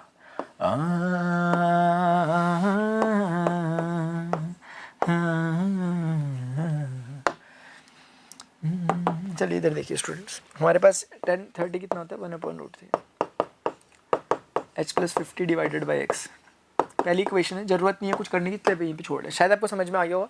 पहला ट्राइंगल में 30 डिग्री एंगल था, टोटल हाइट h + 30 50 है। 50 क्यों? क्योंकि इसके सामने टावर था, टावर का पैरेलल खींचा तो 50 हो गया। बहुत जनरल सा ऑब्जर्वेशन है। नाउ अगेन व्हाट, फिर इन ट्राइंगल दूसरा वाला जो जहाँ पे राइट एंगल बन रहा होगा, देखो आराम से जिसमें बन रहा होगा, बड़ा वाला हमने ले लिया 30 वाला आराम से। 60 वाला बन रहा है सर BCD वाला। इन ट्राइंगल BCD या फिर जो भी आप इसे कहना चाहते हो, उसमें 60 डिग्री बन रहा है आराम से। सो यू कैन सिंपली से कि 10 60 degree is equal to what, 10 60 degree is equal to this much height divided by this. तो height of the tower which is 50 and divided by x, the distance between the building and the tower. Very good, easy है ना। ठीक है, तो इसको sir थोड़ा सा 60 की वैल्यू 10 में कितनी होती है। अच्छा ये तो इसमें तो ईजी है ना यार, 10 30 60 कितना होता है। अब ये तो नहीं समझाना पड़ेगा आप लोगों को कहीं। 50/√3 मीटर। ठीक है, ये जरूर लिखा करो मीटर वीटर, तो समझ में आता है कि आप अच्छे बच्चे हो। चलो इक्वेशन 1 और 2 से हेल्प लेते हैं। मेरे ख्याल से पूछा तो ये होगा नहीं जो हमने निकाला, इन्होंने कुछ और ही पूछा होगा। हाँ ये नहीं पूछते भाई ऐसे, इन्हें पता है कि कैसे काम पे लगाया जाए इन लोगों को। जो निकलता है वो पूछते नहीं है फ्रॉम 1 और 2, लेकिन कोई बात नहीं। x बराबर h + 50 इंटू √3, h + 50 इंटू √3 ऐसा ही कुछ है, ये हो गया। तो हम बोलेंगे x तो सर हमें नोन है 50/√3, विल सिंपली राइट 50/√3। उस √3 को बोलेंगे भैया प्लीज़ आप यहाँ आ जाओ, प्लीज़ भैया प्लीज़ प्लीज़ प्लीज़। बोला ठीक है आ रहा हूँ। 50 के अपॉन में √3/√3 3 हो जाएगा, वो 50 को मन करेगा इधर आ जाएगा, बराबर h बचेगा। 50 कॉमन आएगा ऐसे करके, और 1/3 बचेगा, माइनस का ये 1 होगा, बराबर का ये h होगा। तो कुल मिलाकर आप कह सकते हो कि h बराबर यहाँ पर हो गया कितना, 3 × 3। गलत हुआ कुछ, there is some error, h negative आया। Let me check it. अभी पकड़ते हैं, कुछ तो हुआ है गलती। दया कुछ तो गड़बड़ी है भाई यहाँ पे। दया कहाँ हो आप, गड़बड़ी है कुछ। h + 50 divided by x, √3 is multiplying with h + 50। It is very good. x की वैल्यू 50/√3 थी। ये भी सही है सर। 50/√3 के अपॉन में √3 आया, h + 50 बचा, 50/3 आया है। ऐसा कैसे हो गया, ये कैसे हो सकता है। Let me check it again. The angle of elevation of the top of a building from the foot of the tower is 30 degree. ठीक है, and the angle of elevation of the top of the tower from the foot of the building is 60 degree. ठीक है, if the tower is 50 metre high, ये भी सही है। Then find the height of the building. Late me check it यार, गलती क्या हो रही है। h + 50 डिवाइडेड बाई x किया मैंने, बिल्कुल सही है। 10 30 सही है। 1/√3 h + 50 डिवाइडेड बाई x, ठीक है। दूसरे ट्राइंगल में 10 60 डिग्री के लिए काम किया, मैंने लिखा 50 डिवाइडेड बाई x, बिल्कुल सही है। √3 = 50/x, x √3 बराबर 50 सही है। x बराबर 50/√3 बिल्कुल सही है, इसमें भी कोई गलत नहीं है। अब मैं जब आ रहा हूँ सॉल्व करने के लिए, तो मैं देख रहा हूँ x बराबर h + 50 इंटू √3 हो रहा है, इसमें भी कुछ गलत नहीं है। तो x की वैल्यू 50/√3, 3 यहाँ आ रहा है। कुड इट बी पॉसिबल, ये हो क्या रहा है मेरे साथ, कुछ वो हो रहा है क्या गलत। नेगेटिव क्यों आ रहा है, फाइंड द हाइट। ये आंसर नेगेटिव में इसलिए आ रहा है प्रणव, क्योंकि वहाँ पर h अगर नेगेटिव आ गया, इसका एक मतलब है कि जो मैंने माना हुआ था पहले स्टार्टिंग में कि बिल्डिंग ऊंची है और टावर छोटा है, वो उल्टी बात है। इसका मतलब ये बतानी चाह रही है मैथ्स। यानी अगर मैं इस h की जो नेगेटिव वैल्यू आई है, अगर इसको ही मैं वहाँ पर रखकर AC को कैलकुलेट करता हूँ, यानी 50 प्लस h, यानी 50 प्लस माइनस ऑफ जो भी ये वैल्यू आ रही है h के डालता हूँ, तो मेरे पास करेक्ट आंसर आएगा। Students try to understand this. वैसे चाहता हूँ कि आप लोग बस चेक करो, मैं इसे अभी आगे बढ़ रहा हूँ उसको छोड़ करके। 50/3 माइनस, मेरा आंसर नेगेटिव में क्यों आ रहा है, ये मेरे समझ ही नहीं आ पा रहा। कहीं ऐसा तो नहीं है टावर ऊंचा है, ऐसा तो नहीं हो गया कहीं, फिर तो अनर्थ हो जाएगा यार। एक बारी में आ कितना रहा, -2/3, 50 × 2/3, 100/3, नेगेटिव का पता नहीं क्या रहा। एक बार ना मैं इसको थोड़ा सा यहाँ पर रोक रहा हूँ, मेरे पास अनफॉर्चुनेटली बुक भी नहीं है यहाँ पे, शिट मैं बुक भी नहीं लाया, किस में चेक करूँ मैं आंसर अपना, रुक जाओ, बड़ा अजीब सा लग रहा है इसको देख के। आगे बढ़ते हैं, ठीक है। इस 9th क्वेश्चन पे डियर स्टूडेंट्स मैं आऊँगा, ठीक है ना। आगे बढ़ रहे हैं, 10th क्वेश्चन के देख रहे हैं, मैं आऊँगा इस पर, एक बार कोशिश करूँगा, एक बार दोबारा आऊँ लास्ट में। 2 poles of equal heights are standing opposite each other on either side of the road. देखिएगा जरा इस क्वेश्चन को देखते हैं एक बार, ठीक है। उसको देखेंगे, अभी कुछ एरर है, मुझे बड़ी खुशी होगी कि अगर आपने उस एरर को पकड़ लिया होगा, जबकि मैंने 2-3 बार करा, लेकिन कई बार ऐसा होता है कि आप कितने भी बार कर लो नहीं पकड़ पाओगे आप, ऐसी गलती आप कभी कभी कर देते हो, शायद मैंने वैसी कुछ कर दी है, ठीक है। तो इस तरीके से लगभग हमारे पास कुछ एक चीज़ है, ये देखिएगा, वेट, ये हमारे पास क्वेश्चन जो बोला हुआ उस पे, उसके आधार पर हम करने की कोशिश करते हैं। The poles, 2 poles of equal heights are standing opposite to the each other, यानी कि 2 पोल हैं, दोनों की हाइट इक्वल है। लेट अस से एक का नाम पोल ए बी है, एक का नाम लेट अस से पोल सी डी है, ठीक है। दोनों इक्वल हाइट के हैं तो कोई टेंशन नहीं है, दोनों की सेम हाइट है, अपोजिट है, एक दूसरे का अपोजिट है, each other on the side, मतलब कि ये रोड है बेसिकली, ये रोड जा रही है, दोनों पोल खड़े हो रखे हैं वहाँ पे, इधर side of the road which is 80 metre wide, यानी कि ये रोड, क्योंकि ये रोड की चौड़ाई है, ये 80 मीटर वाइड है। मैं नहीं बोल रहा, क्वेश्चन बोल रहा, ठीक है। उसके बाद from a point between them on the road the angle of elevation of the top of the poles are 60 degree and 30। ऐसा कोई एग्जैक्टली नहीं पूछा, बोला उसने कि भाई एकदम बीच से, मतलब ऐसा जनरली वो कहना चाह रहा है कि इनके बीच में कोई पॉइंट लिया, ऐसे मैं आपको एक्सप्लेन करता हूँ। 80 मीटर वाइड रोड थी, क्वेश्चन ने क्या बोला कि from a point between them on the road, जैसे कोई एक पॉइंट ले लो, रेंडमली कोई एक पॉइंट ले लो, सेंटर सी बोल दो, एग्जैक्ट सेंटर नहीं हो, ऐसी सी ले लिया। The angle of elevation of the top of the poles are, क्योंकि समझने वाली बात है वो एग्जैक्ट सेंटर नहीं होगा, क्योंकि एग्जैक्ट होता तो दोनों एंगल सेम ही बना रहा होता शायद जनरल नॉलेज से। अगर एग्जैक्ट सेंटर होता तो ये डिस्टेंस और ये डिस्टेंस सेम होता तो फिर वो एंगल भी सेम ही बना रहा होता, कंग्रुएंसी वगैरह कुछ तो लग रही होती। तो कहीं ना कहीं एक के साथ तो 60 बना रहा है, एक के साथ 30 बना रहा है। तो मैं एक बार के लिए पॉइंट को इधर करता हूँ, तो इधर करता हूँ तो फिर आपको समझ में आएगा 60 कौन सा 30 कौन सा। जनरल नॉलेज लाने की कोशिश करो, अलग जरूरत नहीं है, फिर भी लगाओ। मान लेते हैं यहाँ से वो इसको देख रहा है एक बार, और इस पॉइंट से वो इसको देख रहा है एक बार, इस तरह से। तो यहाँ से जब वो देख रहा है, जब वो यहाँ वाले पॉइंट से ऑब्जर्व कर रहा है, तो लेट से ये वाला एंगल 60 डिग्री बन रहा है और इस वाले के साथ 30 डिग्री का एलिवेशन हो रहा है इस पॉइंट से। तो मैंने कोशिश किया जितना नज़दीक ले जाऊंगा उसके, तो उतना एंगल बढ़ता रहेगा। जिसके नज़दीक आप जाओगे जिस पर्टिकुलर के, उसका एंगल ज़्यादा होगा। ये जनरल ऑब्जर्वेशन से कह रहा हूँ, वो आपके स्कूल की बिल्डिंग वाला याद कर रहे होगा, तो इसलिए मैंने उस ऑब्जर्वेशन से कहा, ऑल्दो उसकी जरूरत उतनी ज़्यादा है नहीं। The angle of elevation of the top of the poles are 60 and 30 respectively. Find the height of the poles and the distance of the point from the pole. एक तो ये डिस्टेंस बताना है, लेट्स से ये distance x है, तो automatically ये distance 80 - x होना चाहिए। तो एक तो हमें ये डिस्टेंस बताना है कि पोल 1 पोल 2 से कितनी कितनी डिस्टेंस पर वो था, क्योंकि बीच में तो वह है नहीं। दूसरा हमें हाइट बतानी है पोल्स की, क्योंकि अगर इसकी हाइट h है तो ऑब्वियसली इसकी भी h है, तो एक हमें h और x सिर्फ 2 वेरिएबल है, 2 ही राइट एंगल है, काम हो जाएगा। हम क्या बोलेंगे, हम बोलेंगे कि इस पॉइंट को कुछ नाम ले लेते हैं, जैसे इस पॉइंट को सी तो हमने ऊपर बोल रखा है, इसको ई नाम दे देते हैं एक बारी के लिए।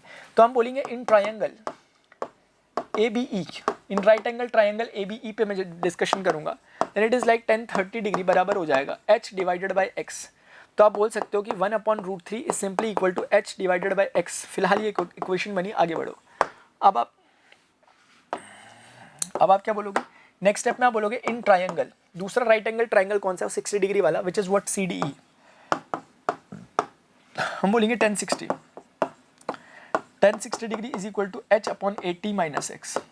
आप 60 डिग्री को चेक करोगे, ये हो जाएगा √3 बराबर h डिवाइडेड बाई 80 - x, और आप बोलोगे 80 - x इज मल्टीप्लाइंग विथ √3 बराबर का h हो गया, ये इस तरीके से।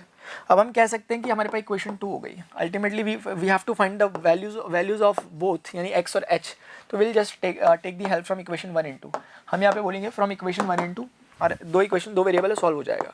फ्रॉम इक्वेशन 1 and 2 हम बोलेंगे कि ये वाला हो गया h √3 बराबर x निकल रहा है कहीं ना कहीं। आप देखोगे h √3 बराबर x निकल रहा है। By just putting this value over here हम देखेंगे 80 - x √3 बराबर h, और h की वैल्यू कितनी है माय डियर, x/√3। ठीक है, कुछ भी आप अपने हिसाब से कर सकते हो, क्योंकि हमें अल्टीमेटली दोनों ही निकालने हैं। तो h बराबर, चाहते तो आप x की वैल्यू डाल देते या whatever you want। h की वैल्यू मैंने डाली फिलहाल x/√3। √3 जब इधर मल्टीप्लाई होगा तो वो 3 बना देगा उसे, तो 80 - x इज मल्टीप्लाइंग बाई 3 बराबर x। ये हो जाएगा 3 × 8 = 24, यानी 240 - 3x बराबर x। आप इसे फर्दर अगर सॉल्व करेंगे देन यू विल गेट 240 बराबर 4x और ultimately your x is equal to 60, यानी x बराबर 60 आ रहा है, यानी कि this much distance is 60 metre.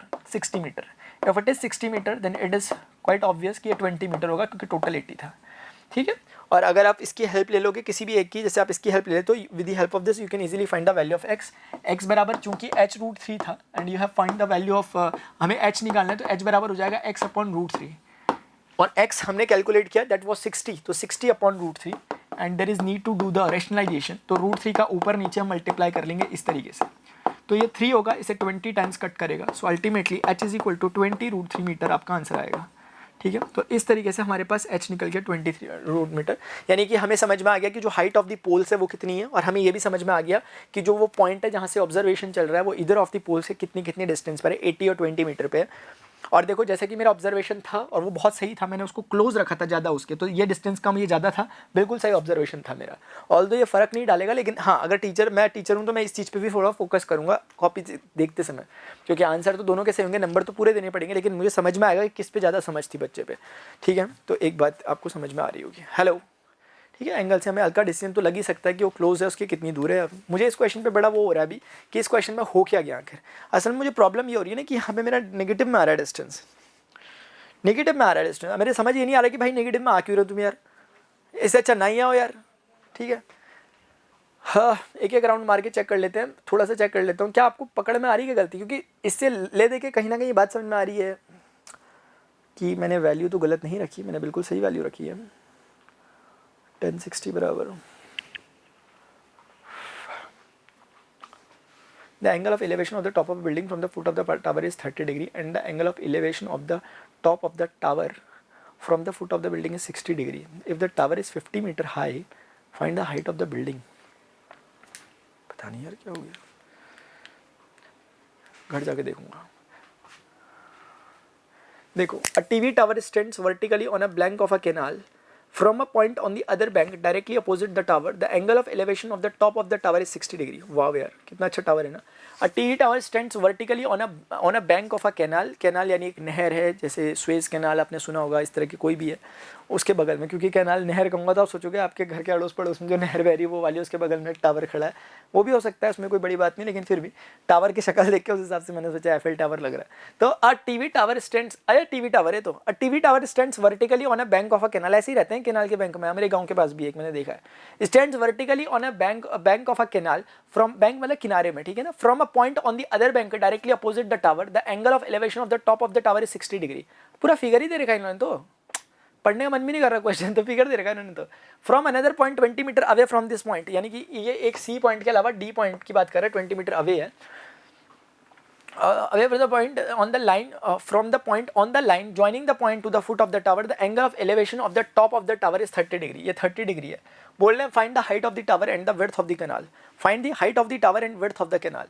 आपको इस टावर की हाइट बतानी है और विड्थ ऑफ द कैनाल बतानी है। Basically this was the canal, मतलब जिसको एक्स बोल देता हूँ मैं। क्वेश्चन को दोबारा समझ लो, क्वेश्चन में कुछ नहीं बोला होगा। A TV tower stand vertically on a bank of a canal, एक कैनाल के बगल में खड़ा हुआ है। बोला गया कि point on the from a point on the other bank directly opposite to the tower, the angle of elevation of the top of the tower is 60 degree. बस ये, यानी कि इस कोने पे टावर खड़ा है कैनाल के, इस कोने पे एक पॉइंट है जहां से आपने ऑब्जर्व किया 60 डिग्री एंगल पर आपको दिखा टावर का टॉप, उससे आप 20 मीटर और दूर जाते हो, इस पॉइंट से ऑब्जर्व करते हो तो आपको 30 डिग्री दिखता है वो चीज। वो पूछा है कि बताओ कैनाल की विड्थ कितनी है, ऐसे तो कुछ पूछ रहा होगा। Find the height in the tower and the width of the canal, canal की विड्थ कितनी है पूछना और हाइट कितनी है, दो वेरिएबल्स हैं। पूरा क्वेश्चन बनाया है अपने पास, सब कुछ दे रखा, और फिगर बोल भी रखे, फिगर में देखो तो फिर हम देख ही लेते हैं। इन ट्राइंगल एबीसी पे चर्चा करते हैं सबसे पहले। राइट एंगल ट्राइंगल आप एकदम देखेंगे तो आप पाएंगे कि tangent of 60 degree simply equal to h upon x, ये ऐसा होगा। 1060 √3 होता है, तो this is simply √3 divided by ये, तो आप कह सकते हो कि x √3 simply equal to h, ये आपके पास निकल के आएगा।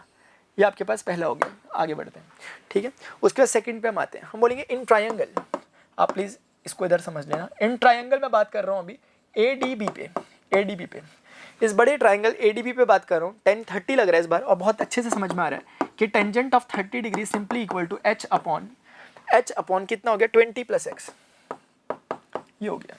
1030 की वैल्यू रखिए 1 upon √3 and that is just equal to h upon 20 plus x, ये हो गया, है ना।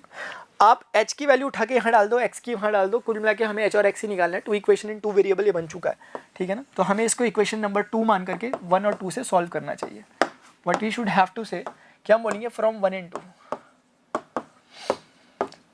फ्रॉम 1 and 2, देखिएगा प्लीज ध्यान से, 1 and 2 से मैं h की वैल्यू को उठा के अगर यहाँ डालता हूँ, मैं बोलता हूँ 1/√3, h की वैल्यू कितनी है my dear, h is simply x√3, h को उठा के डालता हूँ जो कि x√3 है, divided by 20 + x, 20 + x multiply में यहाँ चला गया, x√3 into √3 will give you x into 3, ठीक है ना।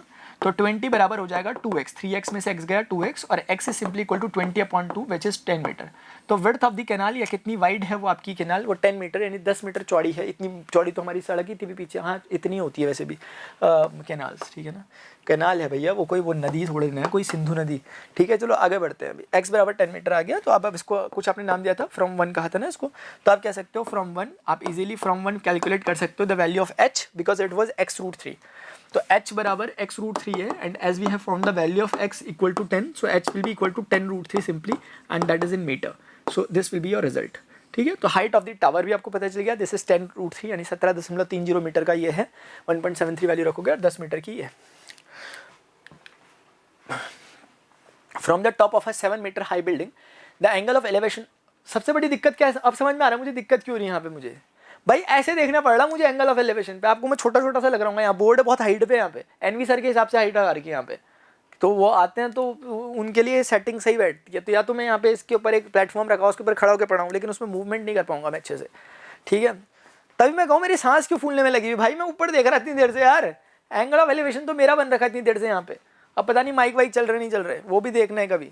Hello, from the top of a 7 meter high building the angle of elevation of the top of a cable tower is 60 meter and the angle of सच में यार भाई अब तो मुझे एहसास भी हो गया कि मैं क्यों थक रहा इतनी देर से, and the angle of depression of its foot is 45 degree. देखो एंगल ऑफ डिप्रेशन भी एक चीज होती है, बोले from the top of a 7 metre high building the angle of elevation of the top of a cable tower. देखिए ये आपके पास एक केबल टावर है, और यहाँ पे आपके पास कुछ एक और चीज है, from the top of a 7 metre high building, this is a building 7 metre, वाह यार बहुत ऊंची बिल्डिंग है ना, 7 मीटर ऊंची बिल्डिंग है, तो 7, डू यू थिंक मतलब 7 मीटर बहुत होता है क्या, है 7 मीटर ऊंची बिल्डिंग 70 मीटर तो नहीं होगा, गैप भी लग रहा है ना आपको, लग रहा है गैप, और 7 मीटर देखने सुनने में थोड़ा अजीब सा लग रहा है।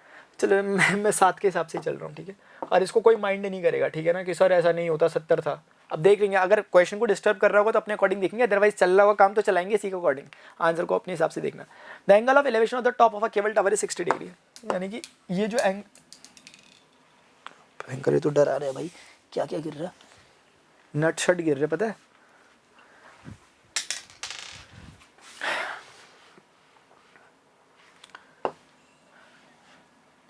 $60 डिग्री है, ठीक है ना, इसने बोला कि दिस एंगल इज 60 डिग्री। इसके अकॉर्डिंग ये जो चीज़ है बिल्डिंग है 7 मीटर हाई, और the angle of elevation of the top of a cable tower is 60 degree. From the top of a 7 metre high building the angle of elevation of the top of a cable tower sorry, this is a cable tower है ये एक बारी के लिए, और थोड़ा लिखते समय अजीब लग रहा है लेकिन ये बिल्डिंग है,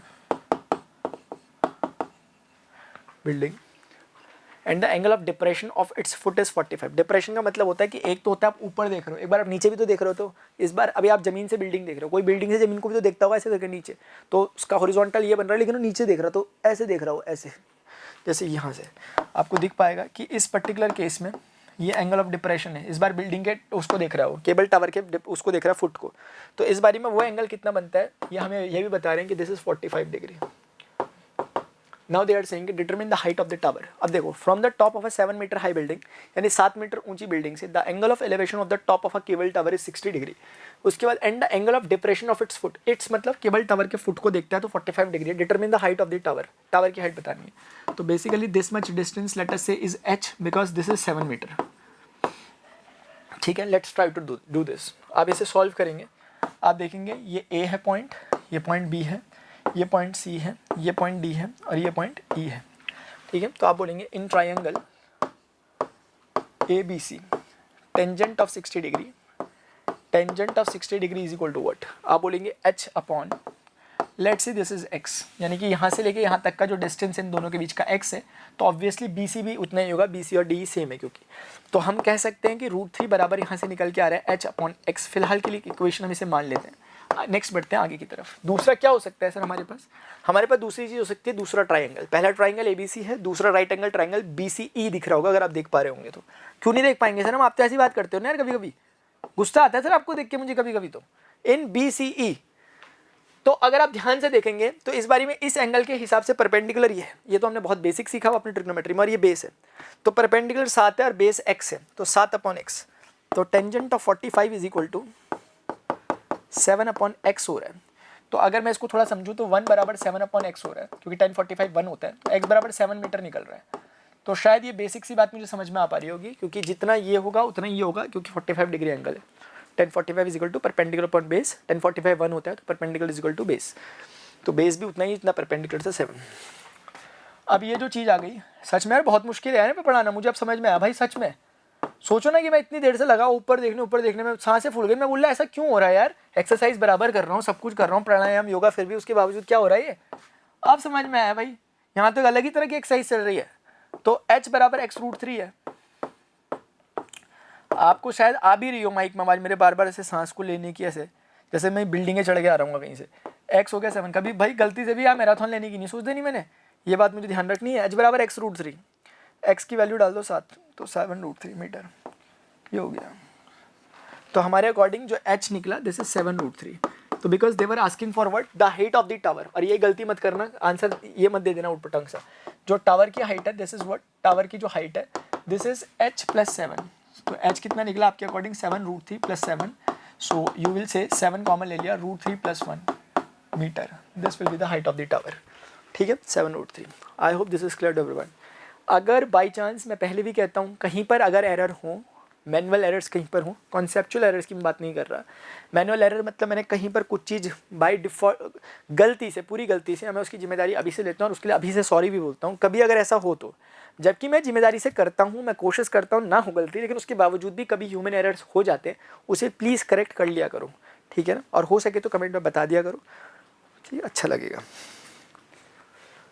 determine the height of the tower, ठीक है, टावर की हाइट हमें पता चल गई। As observed from the top of a 75-meter high lighthouse from the sea level, the angles of depression of two ships are 30 degree and 45 degree. If one ship is exactly behind the other on the same side of the lighthouse, find the distance between the two ships. Light house, ठीक है ना, light house मतलब एक तरह का, जैसे जब आप शिप वगैरह चलाते हो, आप चलाओगे, हाँ आप ही चलाते हो, जहाज़ों को, पानी के जहाज़ों की बात करें तो वहाँ पर लाइट हाउस बने जहाँ जो बेसिकली लाइट वगैरह जहाँ से निकलती होगी, ऐसा कुछ समझो आप। As observe from the top of 75-meter high lighthouse from the sea level, the angles of, मतलब सिग्नल वगैरह प्रोवाइड करने का काम होते हैं वहाँ से। As observe from the top of 75-meter height lighthouse, ठीक है। तो ये अगर आप समझो एक बारी के लिए, ये 75 मीटर का एक वो है लाइट हाउस, 75 मीटर का लाइट हाउस है और पीछे 7 मीटर की बिल्डिंग थी। वाह यार मजा आया। As observe from the top of 75 metre high lighthouse from the sea level, the angle of depression of two ships are 30 and 45 degree. Angle of depression क्यों, क्योंकि यहाँ पे सोचो कोई एक बैठ के इंसान देख रहा, लाइटें चमका चमका के देख रहा है कहाँ पे कैसे आ रहे करके। दीवार पिक्चर देखिए, उसमें सोल्जर्स जो हमारे होते हैं या जो आर्मी होती है वो भी ऐसी चेकिंग तो करती है अपनी, पेट्रोलिंग वगैरह, कभी ऊपर से टॉप में बैठा रहता है वो लाइटें ऐसे से घुमाते हैं वैसा।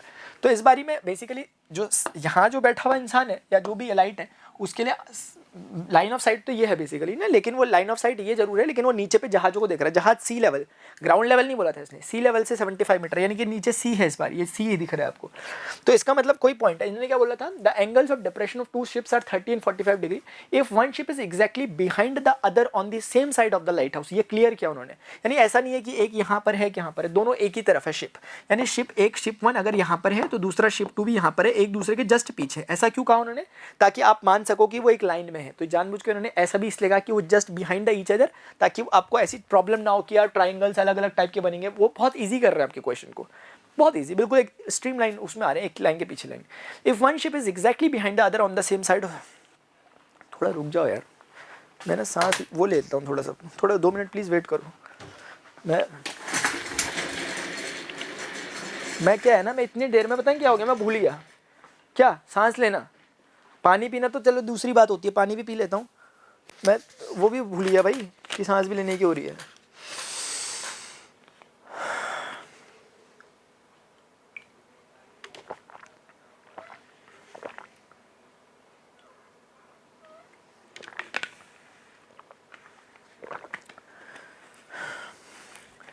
कैमरे के सामने बैठ के इसलिए पीना पड़ता है पानी, कहीं आप हल्ला ना करने लग जाओ। आदत है ना कि क्लास में बच्चे कहीं नज़रों के सामने ही होने चाहिए।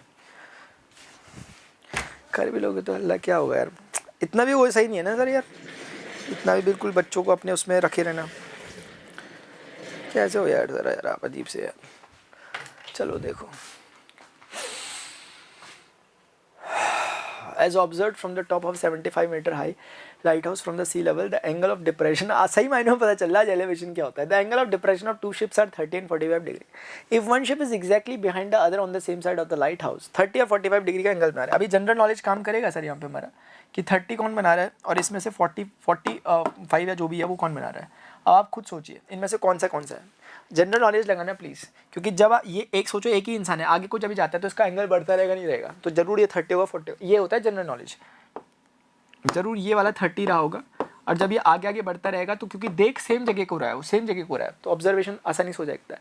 टॉप ऑफ द बिल्डिंग आप स्कूल की देख रहे हो, आप दूर से देख रहे हो, जैसे जैसे आप बिल्डिंग की जड़ पे पहुंचते रह रहे हो, आपको अपनी आंखें ऐसी करती रहनी पड़ेगी, एंगल बढ़ाते रहना पड़ेगा। बिल्कुल जड़ पे पहुंच जाओगे तो 90 डिग्री करना पड़ेगा एंगल अपना।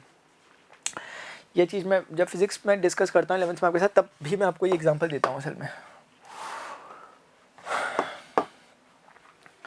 बोले कि find the distance between the two ships, we need to find this distance, let's say this is x, for example this is y। तो तुरंत समझ में आ रहा है कि y की वैल्यू 75 है। क्यों? क्योंकि चलो करके देखते हैं।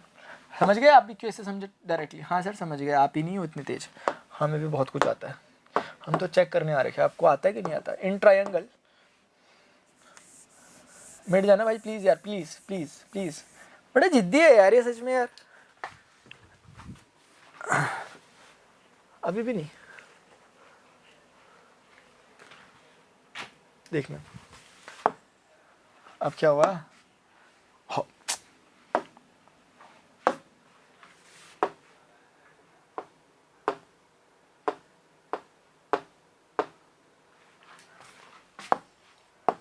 इन ट्रायंगल ए S1B आप आसानी से समझ सकते हो कि टेंजेंट ऑफ 45 डिग्री जो है that is simply equal to the height of the lighthouse divided by the distance between the base of the foot of the lighthouse to the first ship, यानी y। I have supposed it y 70, इसका answer 1 होता है। 1 is equal to 75 divided by y and this is giving us y is equal to 75 metres. तो y बराबर कितना आ गया dear student? 75 metre आ गया। रख लेते हैं, जरूरत पड़ेगी। मैंने पहले ही आपको कहा था क्योंकि 45 मीटर तो दोनों सेम ही होंगे ना, perpendicular base. In triangle AS2B पे अगर हम बात करें तो हमें समझ में आएगा tangent of 30 degree simply equal to what, ये हो जाएगा AB डिवाइडेड बाय BS2। और आप समझ सकते हो कि AB तो 75 गिवन है, लेकिन BS2 अगर आपको निकालना है तो it will be x plus y. तो हम क्या करेंगे कि x प्लस वाई 1 जार x प्लस वाई बराबर 75√3। थोड़ा सा मैंने शॉर्टकट मारा हल्का सा, और उम्मीद करता हूँ समझ गए होंगे, कोई बड़ा भारी नहीं है, क्योंकि 1030 वॉज इक्वल टू 1/√3 ना, तो √3 को इससे मल्टीप्लाई और इसको उधर भेज दिया। ठीक है, from 1 and 2 we need to find first of all y, तो वो मिल रखा है, x निकालना हमें मिल रखा है। हम बोलेंगे x प्लस y की वैल्यू 75 रख देंगे, 75√3 and this is equal to what? X is equal to 75√3 minus 75. From here x is equal to 75√3 minus 1 dear, and that is equal to meter. ठीक है, तो इस तरीके से हमारे पास ये चीज़ आ गई।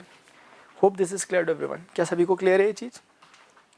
Hello hello, is this clear to everyone? Yes. तो इस तरीके से आप देखेंगे find the distance between two ships हमें निकालना था, that was x as we have assumed and this is the value of this. ठीक है,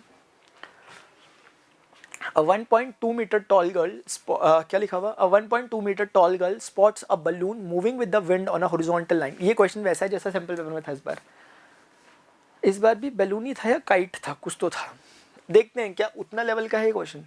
नहीं, इवन ये उतना भी नहीं है, मतलब अच्छा क्वेश्चन बन सकता है इसमें, क्योंकि ना इसमें ऐसे क्लाउड है, क्लाउड इसे स्पीड से भाग रहा है बोलते हैं, तो जानबूझ के कुछ डेटा दे रहे होते हैं वहाँ से। कोई बात नहीं, आगे देखेंगे ऐसा क्वेश्चन। अ 1.2 मीटर टॉल गर्ल स्पॉट्स अ बैलून मूविंग। देखो जैसे दिखाने की कोशिश की गई है, एक गर्ल है, उसकी मम्मी है बगल में, तो इसकी आंखों से दिखा रहे हैं। अब हमें कोई मतलब नहीं कि इसकी हाइट जो यहाँ पर दे रही है 1.2 मीटर, अगर आपको छोटा सा दिखाई दे रहा है जूम करा करो, ये 1.2 मीटर है क्योंकि हाइट है, बाकी उसकी आंखें वहीं से दिख रही है जहाँ से देख रही है। इसने ऑब्जर्व किया कि 88.2 मीटर की हाइट में बलून उड़ रहा है। ठीक है, ग्राउंड से अब देखा जाए तो उसने ग्राउंड से ऑब्जर्व किया, इसने गलत दिखा रखा फिगर में। अगर हम सही मायनों में देखें तो ये ग्राउंड से, यानी ग्राउंड तो नीचे है, फिर ग्राउंड से यानी कि this distance is this much, यानी कि अगर आप सिर्फ चाहते हो कि मुझे इतना ही डिस्टेंस लिखना पड़े, इतना ही लिखना पड़े अगर आप चाहते हो, तो you need to subtract the height of the girl also. 1.2, 8 में से 2 में 2 गया 0, 88 में से बन गया 87, 87.0 मीटर। ये हाइट होगी अभी सही मायनों में जो हमें काम पे लेनी है, क्योंकि हमें उसकी आंखों से वाली जो हाइट है वो ध्यान में लेकर काम करना है। यानी अगर आप देखें तो मैं ये कहना चाहता हूँ कि हमें इस वाली हाइट, इस वाले बेस से होकर चलना है, ग्राउंड से लेकर नहीं। ऑल्दो उसने बलून की हाइट ग्राउंड से दे रखी है, तो हमने निकाल दी बलून की हाइट इस हॉरिजॉन्टल लाइन से जो हमारे काम की है, वो 87 है। The angle of elevation of the balloon from the eyes of the girl at any instant is 60 degree. Starting में जब हमने देखा, ऑब्जर्व किया, हमने पाया कि जो ये एंगल बना रही है 60 डिग्री का एंगल बना रही है किसी इंस्टेंट इस पर। उसके बाद क्या हुआ, after some time the angle of elevation reduces to 30 degree, क्योंकि बलून क्या होता है, बलून मूव कर रहा है विंड के साथ हॉरिजॉन्टल लाइन में, यानी साथ सीधे सीधे जा रहा है।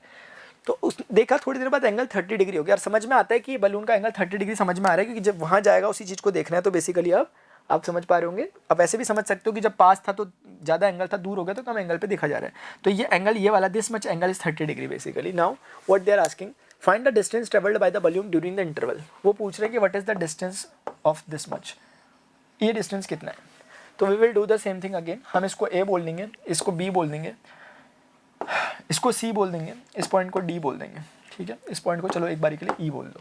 तो आपको दो राइट एंगल ट्राइंगल बनते हुए दिख रहे होंगे। आप बोलोगे in triangle, first of all किसमें, ए बी सी में। आप ट्राइंगल ए बी सी को ऑब्जर्व करोगे तो आप पाओगे, आप ट्राइंगल ए बी सी को अगर देखोगे तो आप पाओगे कि इसमें ए सी हमारे लिए नोन है और ये चीज़ हमें नोन नहीं है। तो इस चीज़ को थोड़ी देर के लिए मैं एक्स कह लेता हूँ, वो सॉरी एक्स तो मैं उसे कह चुका हूँ, इसको मैं थोड़ी देर के लिए वाई कह लेता हूँ।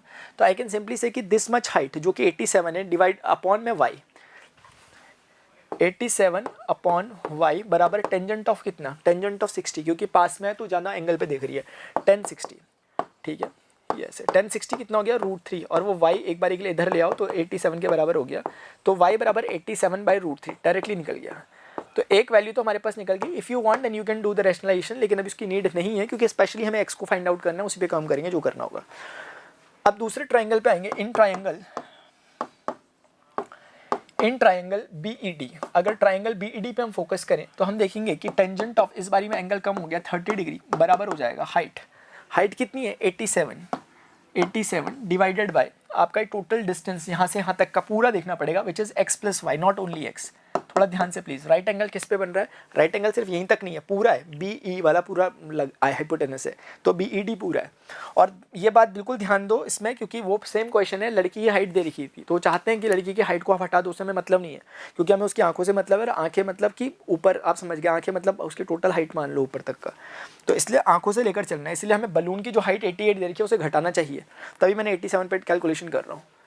चूहा है क्या, चूहे भी होते हैं यहाँ, चलो ठीक है। देखो तो कुल मिलाकर 1030 बराबर हो गया 1/√3 बराबर का 87 डिवाइडेड बाय 87। अरे वाह यार, आज गणेश जी का, ओ आज वो था ना, आज गणेश जी का वो है, और चूहे दिख रहे, बताओ मुझे। वाह यार, आशीर्वाद मिलने में लगा भाई मुझे, फ्रॉम 1 to।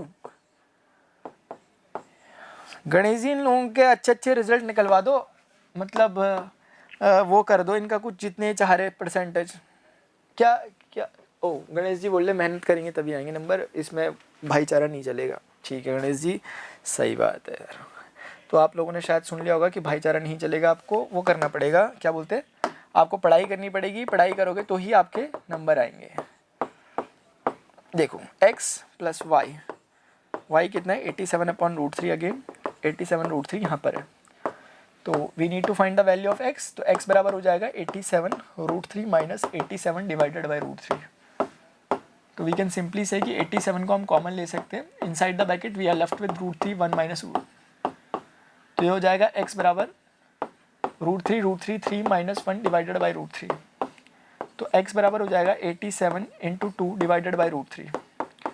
एक काम कर सकते हो इफ़ यू वांट, तो आप रैशनलाइज कर दो, √3 से ऊपर नीचे मल्टीप्लाई, √3 से ऊपर नीचे मल्टीप्लाई करोगे तो ये 3 बनेगा, इसको 3 दूनी 6 और 2 बचेगा, 3 में 27 बार काटेगा, तो यहाँ 29 2 कितना होता है 58 √3। तो x बराबर मेरे हिसाब से 58 √3 आ रहा है, ठीक है, आप एक बार क्रॉस चेक कर लेंगे कैलकुलेशन को। 58√3 मीटर मेरा आंसर आ रहा है। ठीक है, अगर कोई और पूछ रहा होगा कुछ और चीज़ें तो वाई पूछा है तो वाई को भी आप चाहो तो रेशनलाइज कर दो। 3 दूनी 6 और 2 बचेगा 3 में 7 29√3 वाई आ रहा है। ठीक है, 29√3 वाई आ रहा है और 58√3 एक्स आ रहा है। यानी कहीं ना कहीं जो एक्स है वो 2 गुना है वाई का, यानी इसका 2 गुना डिस्टेंस है वाई का। ऐसा भी आ सकता है what is the relationship between x and y, कुछ भी जो उनका मन है पूछ सकते हैं। Find the distance travelled by the balloon during the interval. ठीक है, हाँ तो माय डियर आई होप आपको क्वेश्चन समझ में आया होगा।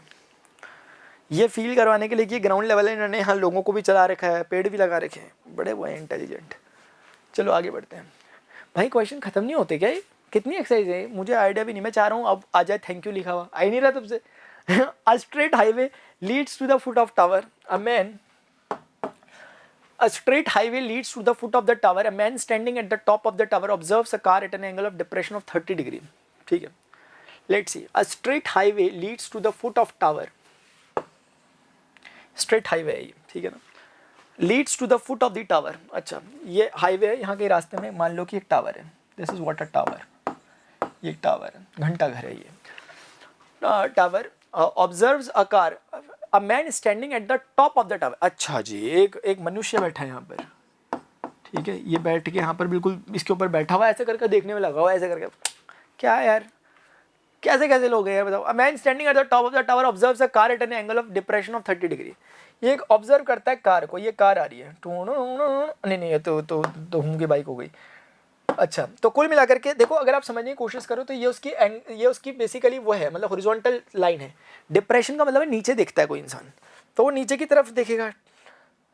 जैसे ही वो नीचे की तरफ ऑब्जर्व करता है, कार पे एंगल ऑफ डिप्रेशन देता है, तो हॉरिजॉन्टल के साथ जो उसका एंगल बना, दिस एंगल इज 30 डिग्री. मैं नहीं कह रहा, क्वेश्चन ने कहा कि जो एंगल ऑफ डिप्रेशन है 30 डिग्री है. यानी कि कह रहे कि observe the car at an angle, मुझे पीछे इसलिए जाना पड़ता है ना यार, मुझे दिखता नहीं, चमकता है, ठीक है, इसलिए कभी मैं बाहर भी हो जाता हूँ फ्रेम से. Eight the top of the tower observe the car at an angle of depression of 30 degree which is approaching the foot of the tower. यानी कि सही बात है यार, मैं तो ऐसे कर रहा है, मुझे कार बनानी नहीं आती होगी.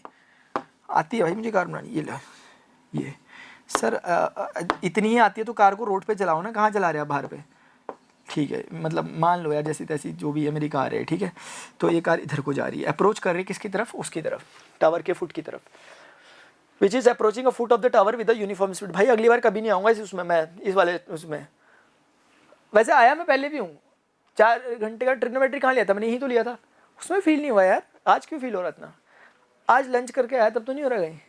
अच्छा, which is approaching the foot of the tower with a uniform speed, यानी कि यूनिफॉर्म स्पीड से इसको अप्रोच कर रहा है. 6 seconds later the angle of depression of the car is found to be 60 degree. थोड़ा 6 सेकंड बाद क्या गए, हमने क्या देखा कि जो इसका angle of depression of 60 degree हो गया. यानी कि अभी यहाँ कहीं वो पहुंचा होगा और एंगल ऑफ डिप्रेशन 60 डिग्री हो गया. यानी कि दिस एंगल इज 60 डिग्री. आप समझ भी पा रहे हो कि सही बात है, क्योंकि अगर आप देखोगे तो एंगल कहीं ना कहीं बढ़ा है. अगर वो 30 है तो ये 60 हो गया, अगर पूरा यहाँ आता तो 90 हो जाएगा. हाँ सही जा रहा है, एंगल सही बढ़ रहा है, सही बढ़ रहा है, एंगल 60 डिग्री हो गया. इस जगह पे आपकी गाड़ी कहीं ना कहीं पहुंच चुकी है आपकी बारी में. और ये जो घटना घटित हुई है, ये मात्र 6 सेकंड के अंदर अंदर ऐसा कुछ हो गया कारनामे. यानी सिर्फ 6 सेकंड का अंतर हुआ था, इस दूरी को चलने में सिर्फ 6 सेकंड का समय लगा था. 6 seconds later, the angle of depression of the car is found to be 60. Find the time taken by the car to reach the foot of the tower from this point. From this point. इस point से यहाँ पहुँचने में कितना time लगा होगा उसे. Basically we need to find this. एक बार मैं दोबारा क्वेश्चन को रीड करूंगा ताकि मैं खुद में कंफर्म हो सकूं.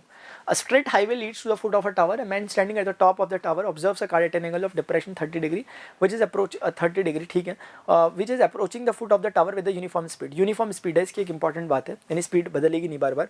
6 seconds later the angle of depression of the car is found to be 60 degree. Angle of depression 60 degree मिला. ठीक है, find the time taken by the car to reach the foot of the tower from this point. This point मतलब ये बाद वाले point से. ठीक है, चलिए देखिए अब समझते हैं होता क्या है. आपको अगर आप देखो अल्टरनेट इंटीरियर एंगल्स बन रहे हैं, आप देखोगे कि ये वाले में अगर कुछ नामकरण मैं करना चाहूँ इसका, ये हो जाएगा ए, इसको बी बोलता हूँ, इसको सी बोलता हूँ, इसको डी बोल देता हूँ. आप देख सकते हो कि जो ये अगर मैं बोल दूँ इसे एक्स, तो बेसिकली एंगल एक्स ए वाई जो है, एक्स ए बी जो है, एक्स ए बी बराबर होगा ए बी डी के बराबर. क्या आप समझ पाते हो कि ये चीज़ 30 डिग्री होनी चाहिए, ये 30 डिग्री होनी चाहिए ऑब्वियसली, क्योंकि z बन रहा है. इवन मुझे ना एक काम करना चाहिए, कलर सेम रखना चाहिए ताकि आपको थोड़ा आइडेंटिफाई करने में आसानी हो. 30 डिग्री वाइट कलर वाला वाइट कलर की तरह लग रहा होगा आपको, z बन रहा है. सिमिलरली जो अब z बन रहा है, हाँ 30 ठीक है, जो अब z बन रहा है वो 60 डिग्री का, यानी कि this angle should be 60 degree. This angle must be 60 degree of 60 degree, ये 60 डिग्री का एंगल हो गया, ये z बन रहा है 60 डिग्री पे। Now what we will do, first of all हम करते हैं अपना काम, पहले ट्राइंगल का वो काम कर लेते हैं, उसके बाद देखते हैं करना क्या है। इन ट्राइंगल अगर आप ए बी डी पे ऑब्जर्व करोगे,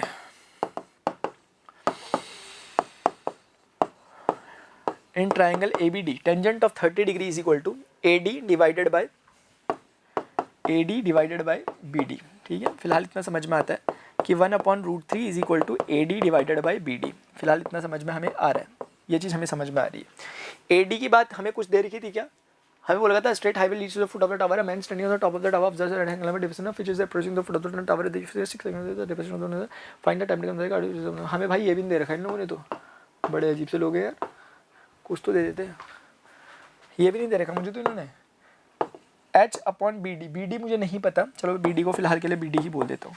तो कहीं ना कहीं मुझे समझ में आ रहा है कि BD बराबर H√3 है, फिलहाल के लिए मुझे समझ में आ रहा है, इससे ज़्यादा मुझे समझ आ ही नहीं पा रहा कुछ। फिलहाल मैं एक काम करता हूँ, दूसरे ट्राइंगल पे भी काम करता हूँ, फिर मैं सोचना चालू करूँगा। मुझे दिख रहा है ACD ट्राइंगल, ट्राइंगल ACD पे अगर मैं ऑब्जर्व करूँ डियर स्टूडेंट्स, तो मुझे पता चलेगा टेंजेंट ऑफ 60 डिग्री, यानी टेंजेंट ऑफ 60 डिग्री का रिलेशन बन रहा है। This is what H divided by ये डिस्टेंस जो कि CD है, H/CD, तो ये हो जाएगा √3 इज इक्वल टू H/CD। तो कहने का मतलब कहीं ना कहीं H बराबर √3 CD टाइप का कुछ फिलहाल समझ में आया। ठीक है, फिलहाल मुझे ये समझ में आया, दो इक्वेशंस बनी है, इनसे मैं कुछ खास कर नहीं सकता हूँ क्योंकि BD CD बहुत अलग अलग टाइप की चीज़ें हैं। अब मुझे कुछ काम करना पड़ेगा। इसने बोला था कि 6 सेकेंड लगते हैं इसको यहाँ से यहाँ पहुँचने में, ये यूनिफॉर्म स्पीड से चलता है। अगर हम इसकी स्पीड को कुछ एज्यूम कर लें, जैसे अब एक बारी के लिए अपना अपना स्टाइल होता है करने का, मैं एक बार अपने स्टाइल में कुछ करना चाहता हूँ। मैं मान लेता हूँ कि ये x मीटर प्रति सेकंड की स्पीड से ये गाड़ी चल रही है, यानी 1 सेकंड में ये x मीटर की दूरी तय करती है। क्या मतलब समझ में आया सर, 1 सेकंड में ये x मीटर की दूरी तय करती है। जैसे कोई 5 मीटर पर सेकंड से चल रहा है, इसका मतलब हर एक सेकंड में 5 मीटर दूरी चल रहा है, 5 मीटर चल रहा है यूनिफॉर्म मोशन से, यानी हर एक सेकंड में 5 ही मीटर चल रहा है। लेकिन यहाँ पर अगर उसने 6 सेकंड में यहाँ पहुँचा है, तो 1 सेकंड में इतना, तो 6 सेकंड में उसने कितना डिस्टेंस ट्रेवल किया होगा, क्या वो 6x मीटर डिस्टेंस होना चाहिए, क्योंकि this is about the distance and this is the time taken है। तो 1 सेकंड में अगर वो x मीटर चलता है तो 6 सेकंड में वो 6x मीटर चलेगा। तो कांट ही जस्ट से कि this distance should be of 6x metre, ये डिस्टेंस को मैंने 6x मीटर कह दिया, गलती बिल्कुल नहीं है। अब क्या होना है कि अगर यहाँ से यहाँ तक का डिस्टेंस y है, या फिर मुझे पता लगाना क्या है, मुझे लगाना है कि find the time taken by the car to reach the foot of the tower. बहुत बढ़िया क्वेश्चन। मान लेते हैं कि यहाँ से यहाँ आने में उसने t सेकंड का समय वो लेती है, यहाँ से यहाँ जाने में अगर वो t सेकंड का समय लेती है, अगर वो 1 सेकंड में x मीटर चलता है तो t सेकंड में कितना मीटर चलेगा, t सेकंड में वो t इंटू x मीटर चलेगी। क्या मैं गलत कह रहा हूँ? अगर वो 1 सेकंड में x मीटर चलती है, 2 सेकंड में 2x, 3 सेकंड में 3x, 4 सेकंड में 4x, t सेकंड में tx मीटर चलेगी। इसका मतलब this distance should be of tx metre, ये tx मीटर डिस्टेंस होगा जो यहाँ से यहाँ तक का था। यानी अब जो यहाँ पे अननोन्स थे उन्हें हम सेटल कर सकते हैं, क्योंकि BD अगर आप कैलकुलेट करने की कोशिश करेंगे तो आप पाएंगे कि BD बराबर है BC प्लस CD, और BC का मतलब कितना है 6x, और इसका मतलब कितना है tx। ठीक है, इन वैल्यूज को आप डायरेक्टली यहाँ पे पुट कर सकते हो। तो इसका मतलब in place of BD I can simply write 6x plus what tx, ठीक है, बराबर H√3। ऑल्दो हमारे पास बहुत सारा रायता फैला पड़ा हुआ कि बहुत सारे वेरिएबल्स हैं, 3 वेरिएबल्स अभी तक फिलहाल यहाँ दिख रहे हैं, और सेम काम एक बार इसमें भी करते हैं। CD को हम लिखते हैं, CD को हमने क्या समझा, CD हमारे पास जो डिस्टेंस है, this distance is tx distance, tx। फिलहाल इतने सारे कैलकुलेशन है, मतलब जो कि बहुत छोटा सा ही है, इतना ज़्यादा बड़ा नहीं है। एक बारी मैं इसको 1 कह देता हूँ, इसको 2 कह देता हूँ, अगर आप बुरा ना मानो तो इसको नहीं कह रहा हूँ, वो ठीक मेरे काम का, क्योंकि मॉडिफाइड वर्जन ये है। अब मैं सोचता हूँ कि मैं और क्या क्या कर सकता हूँ। Find the time taken by the car to reach the foot of the tower from this point, हमें t निकालना था अल्टीमेटली। ठीक है, तो ट्राई टू डू दिस। देखते हैं, इस h को उठा के एक बार यहाँ डाल देते हैं। ठीक है, यहाँ 6x प्लस t है, सबसे पहले x कॉमन लेकर 6 प्लस t हम इसे एटलीस्ट कह सकते हैं, ये वाली चीज़ को। उसके बाद H√3 है, H√3 में h के प्लेस पे सारा डाल रहा हूँ, h के प्लेस पे सारा डाल रहा हूँ। क्या है h के प्लेस पे, √3 इंटू tx, ये हो गया h, ये मैंने लिखा सिर्फ h की वैल्यू को, और मल्टीप्लाइंग बाई √3। देखते हैं कहाँ तक हम पहुँच पाते हैं। x रहा 6 प्लस t रहा, √3 इंटू √3 3 हो गया, और ये tx हो गया। बहुत बढ़िया प्रणव, बहुत बढ़िया। x ने x को काट दिया, 6 प्लस t बराबर 3t, 6 बराबर 2t, t बराबर 3 सेकेंड्स। पता नहीं आंसर जो भी होगा, पता नहीं, I am not sure answer क्या है वैसे, लेकिन मैं पता देख लेते हैं फिर भी, मतलब मेरा कैलकुलेशन सही है और मतलब ठीक भी आया। ये क्वेश्चन का मुझे क्या है ना कि मेरे हाफ ईयरली में आया था एक बार ये क्वेश्चन, इसलिए मुझे उतना ही याद है कि मेरे हाफ ईयरली में आया था ऐसा कुछ, लेकिन उन दिनों मैं इतना दिमाग नहीं लगाता था, अभी मैंने लगाया थोड़ा बहुत वैसे देखा जाए तो। और देखो वेरिएबल्स बन रहे थे ना, मैं इसी सोच में था कि कुछ ऐसा हो जाए कि कट फिट हो जाए, हो गई कट फिट, ठीक है कट फिट हो गई। एक्स जीरो तो हो नहीं सकता ना यार, एक्स जीरो तो हो नहीं सकता क्योंकि गाड़ी चल रही है, इसलिए मैं कैंसिल कर सकता हूँ। जो बच्चे अगर थोड़ा दिमाग लगा के सोचते हो इस बात को, तो उनको एक्सप्लेन कर रहा हूँ मैं इस बात को कि एक्स जीरो क्योंकि हो नहीं सकता, इसलिए वी कैन कैंसिल एक्स। तो फिलहाल एक बार मैं क्रॉस चेक कर लेता हूँ अपनी पूरी कहानी को। तो आप इनसे पूछा था find the time taken by the car to reach the, हमने टी सेकंड्स माना था और टी का आंसर हमारा 3 सेकंड आ गया, तो 3 सेकंड लेंगे। मैं क्वेश्चन को एक बार रिपीट करता हूँ दोबारा से, पहले मैं क्वेश्चन खुद पढ़ लेता हूँ उसके बाद रिपीट करता हूँ, ठीक है।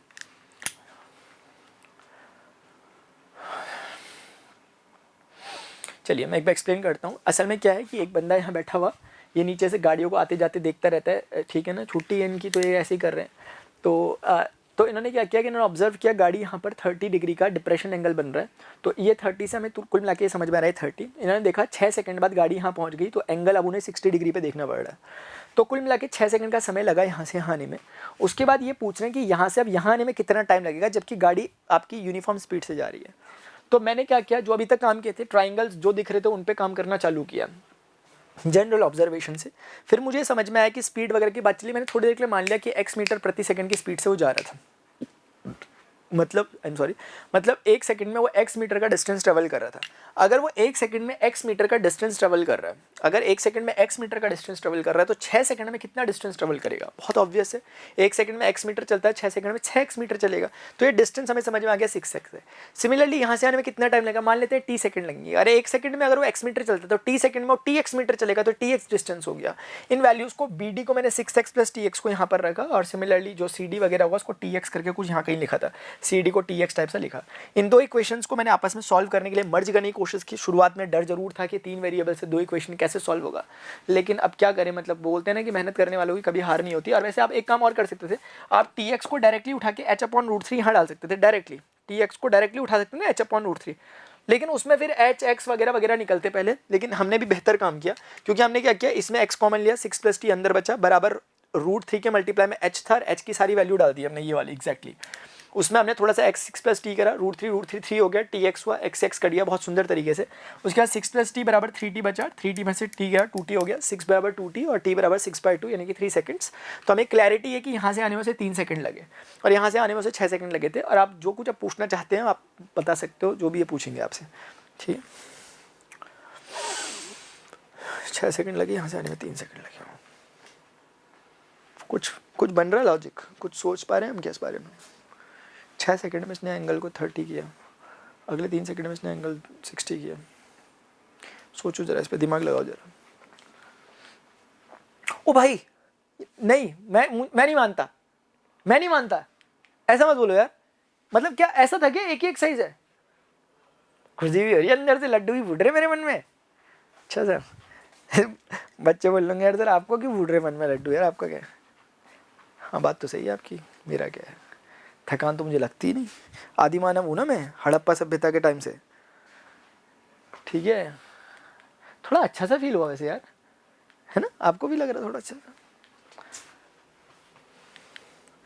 बहुत बढ़िया। मतलब मैं उम्मीद करता हूँ कि इतनी ही एक्सरसाइज होगी इसमें, शायद सिंगल, मेरे ख्याल से हमने एक ही एक्सरसाइज की, और मुझे लिटरली इतना तो था मन में कि कम से कम 2 है, इतना तो था मुझे एटलीस्ट। एक्चुअली क्या है, मैं 11th के अभी अपना जो मैथ्स का है वो पोर्शन भी खत्म कर रहा था, ट्रिग्नोमेट्री वाला, और मेरे समझ नहीं आ रहा कि किस में कितनी एक्सरसाइज है थोड़ा सा, इसलिए मुझे लगा इसमें कम से कम 2 तो होगी। चलो यार जो भी है, खैर सर कितना खुश हो रहे हैं आप पता नहीं यार, लेकिन जो भी है। असल में क्या होता है ना, कॉन्सेप्ट कुछ नया था नहीं, सिर्फ कैलकुलेशन। लास्ट वाला क्वेश्चन फिर भी थोड़ा अच्छा लगा मुझे, बीच बीच में अच्छे थे वैसे, ऐसी बात नहीं है, फिर भी एक जैसे मोनोटोनस क्वेश्चन तो एनसीईआरटी डालती नहीं है, कुछ ना कुछ हर एक में सीखने को रहा होगा। उम्मीद करता हूँ कि मैंने आपको जब सिखाया होगा आपको चीज़ें समझ में अच्छे से आई होंगी, आप लोगों को अच्छा लगा होगा।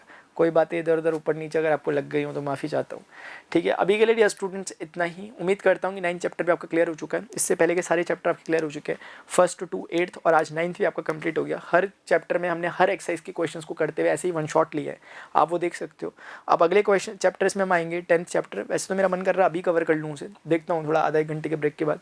10th चैप्टर जो सर्कल्स है उसे मैं लूँगा, उसके बाद फिर हम धीरे धीरे आगे बढ़ेंगे और सारे चैप्टर्स को आपके फिनिश करेंगे। जब एक बार ये काम हो जाएगा उसके बाद फिर मैं जैसे भी रिसेंटली आपको दिखा था कुछ दिन पहले, 1-2 दिन पहले मैंने आकर 51 क्वेश्चंस लिए थे टोटल PYQs अच्छे से। ऐसे ही हम क्वेश्चंस लेंगे और ज़्यादा बेटर रहेगा कि हम चैप्टर वाइज क्वेश्चंस उठाएं, PYQs उठाएं चैप्टर वाइज या प्रैक्टिस क्वेश्चन, और ज़्यादा बेटर रहता है PYQs उठाओ, क्योंकि वो एग्जाम में आए रहते हैं तो फिर आपको ज़्यादा नहीं सोचना पड़ता, क्योंकि एग्जाम में आए तो अच्छा सोच समझ के आए रहते हैं, ठीक है। तो इसके बाद हम PYQ का सेट करेंगे। अगर आप लोगों को वीडियो लेक्चर अच्छे लगते हैं तो अगर यहाँ तक आपने देखा, प्लीज़ नीचे कमेंट सेक्शन में इसका ना वो करके डालो, क्या बोलते हैं उसे, एक नया सिस्टम है क्लिप बनाने का, क्लिप बना के डालो कि सर देखो हम यहाँ पर लास्ट तक टिके हुए थे। वो देखने में आता है तो बड़ा अच्छा लगता है कि स्टूडेंट जो एफर्ट्स में डाल रहे हैं, एक चूहे राजा मूषक राजा भी यहीं पर बैठे हुए, ठीक है। तो अगर आप लोगों को इन्फॉर्मेटिव लगा वीडियो को, प्लीज़ वीडियो को लाइक करें, अदर न्यू स्टूडेंट्स का शेयर करने की कोशिश करें। मिलते हैं अपने नेक्स्ट सेशन में, till then good bye, see you, take care, जय हिंद, बाय।